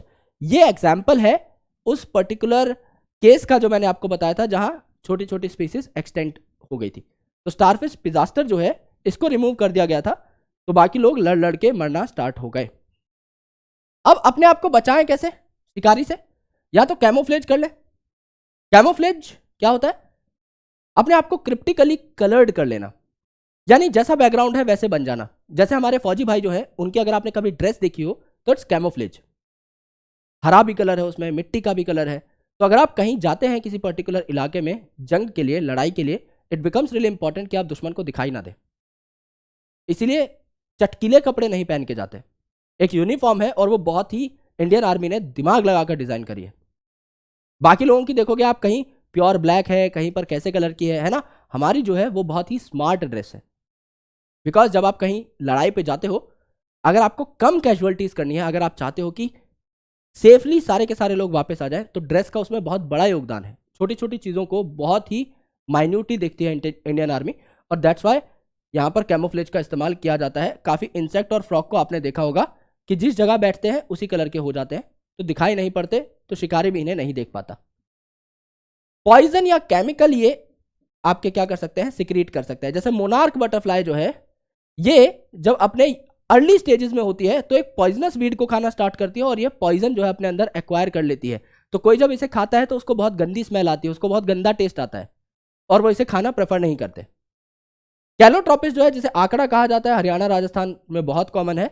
तो ये जो है ये कार्डियक ग्लाइकोसाइड्स कैरी करता है, इसीलिए कोई भी गाय भैंस इसे खाना प्रेफर नहीं करती। ये बंजर इलाके में अकेला भी पौधा उगा रहेगा तो भी ये सेफ रहेगा, इसको कोई मुंह नहीं लगाता मेरे भाई, है ना। और ये कांटे बना लेते हैं जैसे अकेशिया और कैक्टस, कि अगर कोई आए तो उनको ये कांटे चुभ जाए, राइट। और एक बात देखना, प्रीडेटर जो है ना कभी भी अपनी सारी की सारी प्रे को नहीं मारता, ओवर एक्सप्लॉइट नहीं करता, तो इट्स कॉल्ड प्रूडेंट। प्रूडेंट का मतलब स्मार्ट होता है प्रीडेटर, बेवकूफ नहीं है वो ऐसा नहीं है कि आज सारा खाना खा लेता हूं, आज शेर सारे खरगोश को मार देगा, सारी बकरी को मार देगा और कल से घर पे बैठा हुआ आराम से। वो उन्हें रिप्रोड्यूस करने का भी टाइम देता है, वो चाहता है उनकी जनरेशन और ग्रो करे। वो बहुत ही लिमिटेड ऑर्गेनिजम्स को खाता है, that's why it's called as a smart predator, it's called prudent. ठीक है, पैरासिटिज्म की बात करते हैं, है ना। पैरासाइट जो होस्ट की बॉडी पर ग्रो करे, या तो बाहर ग्रो करेगा तो एक्टोपैरासाइट, ब्लड स्ट्रीम में चला जाएगा किसी ऑर्गन को हार्म करेगा तो एंडोपैरासाइट। वहां से खाना चुराता है और जब बहुत ज्यादा हो जाता है कई बार तो बॉडी को कमजोर करके मार देता है, but not in all the cases, but आपकी बॉडी से न्यूट्रिशन तो जरूर चुराएगा। तो एक्टोपैरासाइट क्या होता है, जो आपके एक्सटर्नल सरफेस के ऊपर ग्रो करता है, जैसे लाइस ग्रो करती है ह्यूमन के ऊपर, टिक जो कि अभी हम बात कर रहे थे डॉग के ऊपर ग्रो करती है ना। मैराइन फिशेस जो है ये आपकी कोपॉड्स के ऊपर ग्रो कर सकती है। कस्क्यूटा जो है, अमर बेल जो है, ये आपके हेज प्लांट के ऊपर ग्रो करती है। एंडोपैरासाइट जो है ये आपकी बॉडी के अंदर रह सकते हैं, जैसे प्लाज्मोडियम आपकी बॉडी के अंदर आता है ना, मलेरियल पैरासाइट मलेरिया कॉज करने के लिए। एंटमीबा हिस्टोलिटिका अंदर आता है, टेपवॉर्म अंदर जाता है, राउंड वॉर्म जो है अंदर आता है, ये आपके एंडोपैरासाइट्स कहलाते हैं। स्पेशल अडेप्टेशंस क्या होती हैं आपके यहां पर, loss of unnecessary sense organs, ये जो है किसी बॉडी के अंदर घुसेंगे, सेंस ऑर्गन्स को लूज कर देंगे, डाइजेस्टिव सिस्टम को लूज कर देंगे, क्योंकि हमारे ब्लड के ऊपर अटैक कर रहे हैं, तो पका पकाया खाना मिल रहा है, एब्जॉर्ब्ड खाना मिल रहा है, डाइजेस्टेड खाना मिल रहा है, तो डाइजेस्टिव सिस्टम लूज कर दिया। सेंस ऑर्गन की जरूरत नहीं है, क्योंकि ब्लड स्ट्रीम के साथ साथ भागेंगे, तो इनको खुद से रास्ता नहीं खोजना है, तो सेंस ऑर्गन्स नहीं है। हाई रिप्रोडक्टिव कैपेसिटी, नंबर बढ़ाना है अपना बहुत अच्छे से, और चिपकने के ऑर्गन्स होने चाहिए, जैसे इन्हें पता लगे हाँ भाई लिवर आने वाला है ना, तो ये क्लिंग कर लें उस लिवर के ऊपर, अटक जाए और वहां पर काम करना स्टार्ट कर दे। ठीक है, तो लाइफ साइकिल अगर आप देखोगे, एक या दो आपके यहां पर क्या हो सकते हैं, इंटरमीडिएट होस्ट हो सकते हैं। ठीक है, जैसे कि लिवर फ्लूक के अंदर, ह्यूमन लिवर फ्लूक के अंदर स्नेल और फिश नाम के दो होस्ट होते हैं जो कि इंटरमीडिएट होस्ट है। सिमिलरली अगर आप देखोगे मलेरियल पैरासाइट की लाइफ साइकिल को, तो फीमेल एनोफिलिस मॉस्किटो के अंदर भी वो अच्छी खासी लाइफ साइकिल स्पेंड करता है, देन ह्यूमन के अंदर एंटर करता है, तो मल्टीपल होस्ट में भी इनका जीवन चल सकता है। क्वेश्चन यहां से पूछा जाएगा, लिवर फ्लूक के जो दो इंटरमीडिएट होस्ट हैं वो क्या है आपके, स्नेल एयर फिश। ठीक है, एक स्पेशल केस है यहां पर which is called as brood parasitism. Brood parasitism क्या होता है, ब्रूड पैरासिटिज्म में समझ लीजिए एक चिड़िया है, उसने घोंसले में अंडे दे रखे हैं, तो एक पैरासाइट क्या करता है, एक पैरासाइट यहां पर उसे डायरेक्टली हार्म नहीं कर रहा, उसको इमोशनली हार्म कर रहा है। इनके अंडे से मिलता जुलता ही अंडा उसने यहां पर क्या कर दिया, प्लेस कर दिया। अब एक चिड़िया जो है वो तो भैया मम्मी है, माता है ना, अगर वो माता है तो अपने बच्चों को जैसा पालेगी, सारे बच्चों को एक समान ही पालेगी, जाहिर सी बात है। तो यहां पर दो अंडे थे इसके, इसको लगा तीसरा भी मेरा ही है, तो इसको भी प्यार देना स्टार्ट कर देती है। तो एक्चुअल में जो दो बच्चे इसके असली थे, जिनमें 50-50% प्यार बंटना चाहिए था, एक्चुअल में वो प्यार अब 33-33% ही बच रहा है ना, तो 17% का लॉस हो गया प्यार का हर बच्चे को, ये दिक्कत है। और जैसे ही ये चिड़िया इस अंडे को से देती है बहुत अच्छे तरीके से, टाइम देती है, जब ये अंडा हैच करता है, बच्चा अंदर से निकलता है, तो जो ओरिजिनल चिड़िया थी ना वो लेके चली जाती है अपना अंडा मैच्योर करवा के। तो इस मदर को, इस मां चिड़िया को इमोशनली सेंटिमेंटल लॉस इससे होता है। तो इसमें पैरासिटिज्म है सेंटिमेंटल और इमोशनल लेवल पे, कि नुकसान हुआ है इमोशंस का। बच्चों के बीच में जो एफर्ट बटने चाहिए थे 50-50%, वो अब 33-33% बच रहे हैं, उसका एक लॉस जो है यहां पर जरूर देखने को मिला। कोयल और क्रो के केस में ये ब्रूड पैरासिटिज्म हमें देखने को मिलता है। बात करते हैं दोस्त अब कंपटीशन की। It is a very interesting topic, competition. आप भी इस कंपटीशन के पार्ट है, नीट का पेपर आप लिखने वाले हैं, जाहिर सी बात है 17-18 लाख बच्चा इस बार बैठेगा इस एग्जामिनेशन के अंदर, चुनिंदा सीट्स है, कंपटीशन तो है। कंपटीशन इज नेगेटिव नेगेटिव, यानी यहां पर दोनों जो स्पीसीज हैं वो एक दूसरे को काटने की फिराक में बैठी हुई हैं, कोई किसी का नहीं है। You need to hunt someone और either you would be hunted, there are only two options. मैं हमेशा अपने बड़े भाई के साथ बात करता हूँ, he is all India topper of NEET, he is all India topper of NEET PG also, he is an AFMC pass out and a lieutenant colonel in army, very successful, very intelligent, पर हम कुछ कम नहीं है भाई। तो he is also very interested in medicinal biochemistry and I am also biochemist by profession. तो जब हम लोग साथ बैठते हैं तो कई बार हम बात करते हैं कि यार अगर हम लोग सेम कंपटीशन में बैठे कभी, तो क्या हम एक दूसरे को काट देंगे, और हम दोनों का सेम मत था कि हम काट देंगे, because that gives you an additional edge. आपको चीजों में मजा आना चाहिए, आपको सोचना अगर आपको जीतना है तो जीतना है ना। भाई घर पे रहेंगे हम लोग अच्छे तरीके से, ऑब्वियसली साथ में पूरा वक्त गुजारेंगे, but when it comes to competition just think of the vision कि उसमें कोई भी आ जाए। आप ये नहीं कर सकते मैं सिर्फ इतना नंबर लाऊं कि मैं दुनिया को हरा दूं और अपने भाई भाई को मैं ना हराऊं, ऐसा हो ही नहीं सकता। You can't benchmark those things. आपको सामने वाले के प्रिपरेशन लेवल का कुछ नहीं पता, you need to give 100% of what you have. तो ये बात सुनने में शायद ऑड लग रही हो, but this is my point of view and this is my brother's point of view as well. When it comes to competition हम लोग बहुत ब्रूटल रहे, हमारे सामने कोई भी आ जाए, नेगेटिव कंपटीशन नहीं, मतलब ऐसे लाइफ में नहीं कि किसी का नुकसान कर दिया, ऐसा नहीं, but when it comes to पढ़ाई कंपटीशन, ऐसा लगता है कि सबसे बेस्ट पढ़ो, सबसे बेस्ट दो, क्योंकि वही जिंदगी में आपको बनाता है दोस्त, और उसी ने हम दोनों भाइयों को बनाया, right. So we always understand that part. तो उस पार्ट को समझो यार, और यहां पर इस कंपटीशन के बारे में भी पढ़ो। देखो भैया, visiting flamingos and resident fishes compete for their common food that is जू प्लैंक्टन इन द लेक। अब काफी साइंटिस्ट ने ये कहा कि कंपटीशन तब होता है ना, जब ऑर्गेनिज्म सेम रिसोर्सेज के लिए लड़े, है ना। तो यहां पर एक जो लेक है इसके अंदर जू प्लैंक्टन पाया जा रहा है। इस जू प्लैंक्टन के लिए कहा गया कि एक जैसे ऑर्गेनिजम्स लड़ने चाहिए, पर एक जैसे नहीं, कई बार डिफरेंट ऑर्गेनिजम्स भी लड़ते हैं। अब एक तरफ फ्लेमिंगो जो कि आपका बर्ड है, एक तरफ फिश जो कि आपका उस पॉन्ड के अंदर, उस लेक के अंदर रह रही है। दोनों डिफरेंट कंपेटिटर्स है, लेकिन तब भी इनको सेम खाना खाना है, जू प्लैंक्टन खाना है। So it is not always necessary to be of same kind, it's not always necessary. आप अलग अलग तरीके के भी हो तो भी आप सेम फूड पे मर सकते हो। ठीक है भाई। अबिंगडॉन टॉर्टोइज जो है, थोड़ा लड़खड़ा रहा हूं, है ना, क्योंकि बहुत थोड़ा कम फोकस कर पा रहा हूं भाई, है ना, तबीयत थोड़ी सेट नहीं है, बट स्टिल एक आधा शब्द माफी एडवांस में। देखो यार, अबिंगडन टॉर्टोइज जो है, अब कंपटीशन में हम क्या बोलते हैं, रिसोर्सेज लिमिटेड होने चाहिए, तभी तो कंपटीशन है। अगर सब कुछ पड़ा हुआ है खाने के लिए तो कोई कंपटीशन होगा ही नहीं। It's not true. अबिंगडन टॉर्टोइज जो है, यहां पर हमने क्या इंट्रोड्यूस करा दी, गोट इंट्रोड्यूस करा दी। तो टॉर्टोइज जो है वो स्लोली खाना खा रहे थे, गोट आके जल्दी जल्दी खाना खाने लग रही थी, लेकिन बहुत था खाना, हेक्टेयर्स में लैंड पड़ा हुआ था और उसके ऊपर पूरी घास ही घास है।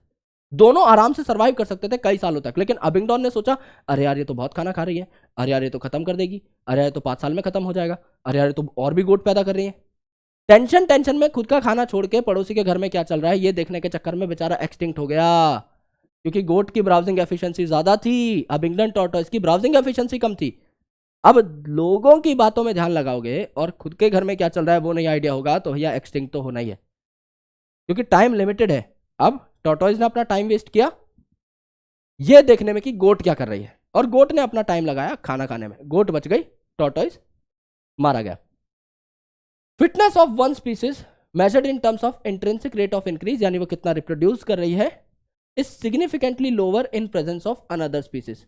काफी बार कंपटीशन में ये देखा गया कि कोई स्पीसीज आउट परफॉर्म करती है, चीजों को अच्छे से यूटिलाइज करती है, उनका नंबर बढ़ता है, तो उस चक्कर में दूसरे का नंबर ड्रॉप हो जाता है। और ये जो कंपटीशन है ये इंट्रा स्पेसिफिक भी हो सकता है सेम स्पीसीज के बीच में, और इंटर स्पेसिफिक भी हो सकता है डिफरेंट स्पीसीज के बीच में। तुम लोग जो नीट में कर रहे हो दैट इज इंट्रा स्पेसिफिक, सारे लोग एक सीट के लिए मारामारी कर रहे हो, विच इज गुड।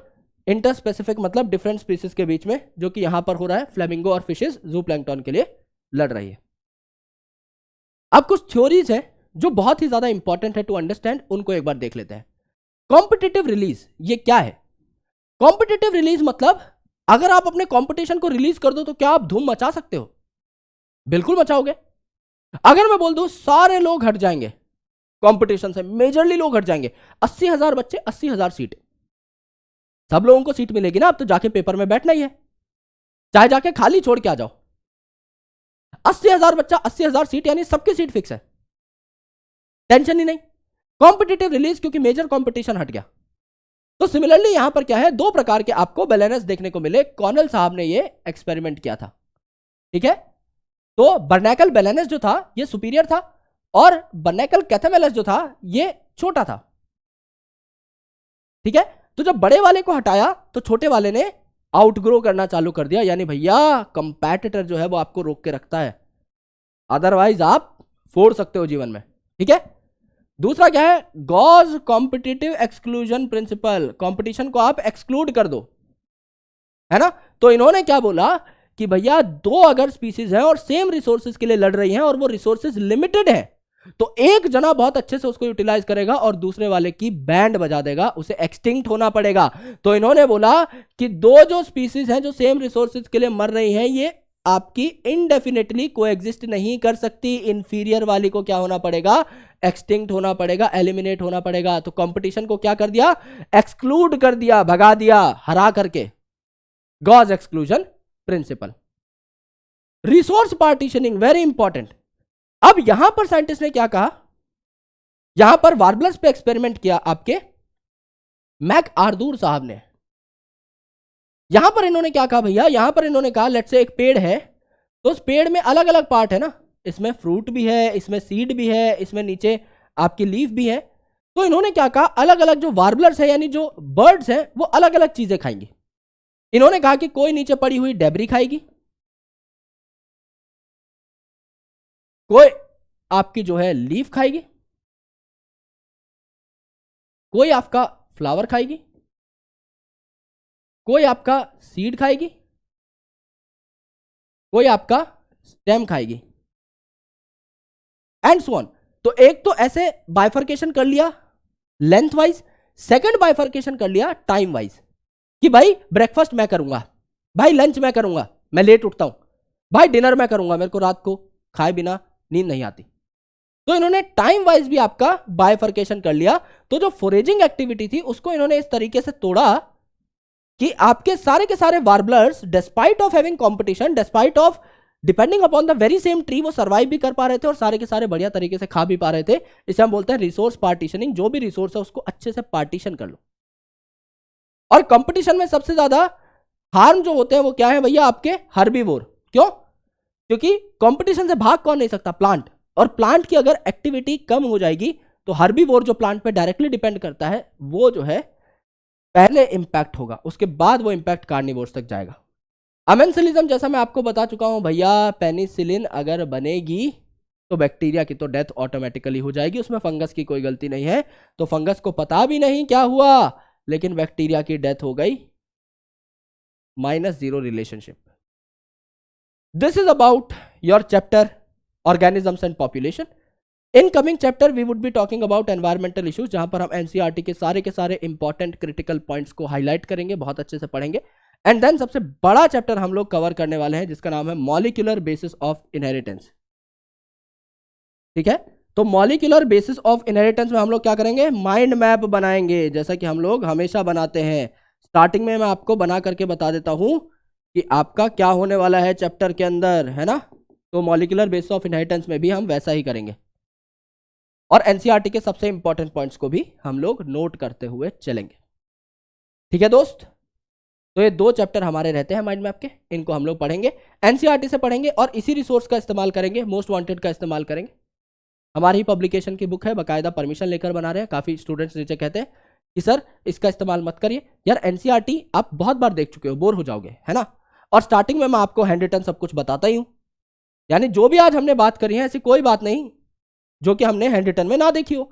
यहां पर देखो पूरा का पूरा हमने स्पीसीज इंटरेक्शन देखा, सारी की सारी पॉपुलेशन के बारे में बातें करी, सारी की सारी हमने ऑर्गेनिजम्स के बारे में बातें करी, यानी 3 चार्ट में आपके माइंड मैप पहले ही बन चुके थे। इससे बाहर थोड़ी कोई बात करी है दोस्त, एक आधा एग्जांपल है जो आपको छोटा मोटा ऐड करना पड़ेगा, राइट। उसके बाद जो चीजें हैं वो तो ऑब्वियसली हम एनसीईआरटी या किसी ना किसी रेफरेंस मटेरियल से पढ़ेंगे, जिससे कि कोई पॉइंट स्किप ना हो जाए, कोई चीज मिस ना हो जाए। बिकॉज आपकी तैयारी में जरा सा भी ढील हम लोग नहीं देना चाहते, एंड दैट्स वाई इस तरीके की सुप्रीम वीडियोस आप लोगों के लिए लाई जाती है। अगर आप लोगों को ये वीडियो पसंद आई, अगर आप लोगों को मेरा लेक्चर पसंद आया, पढ़ाने का तरीका पसंद आया, तो नीचे कमेंट सेक्शन में विपू सर ओपी हो जाए मेरे दोस्तों। एंड इतना ज़्यादा प्यार देने के लिए बहुत बहुत शुक्रिया। इन कमिंग डेज लगातार 3 सेशन में आप लोगों के लिए लेने वाला हूँ, उन सारे के सारे सेशंस को देखना। And then we will be starting a very new series for NEET, तो उसके लिए भी आई एम वेरी एक्साइटेड। बहुत जल्दी मैं आप लोगों को बताऊंगा कि हम लोग क्या लेकर के आने वाले हैं, तो please stay tuned and best of luck. Thank you so much, bye bye, take care, lots of love, Jai Hind. मिलता हूँ अगले सेशन में with environmental issues chapter. Thank you.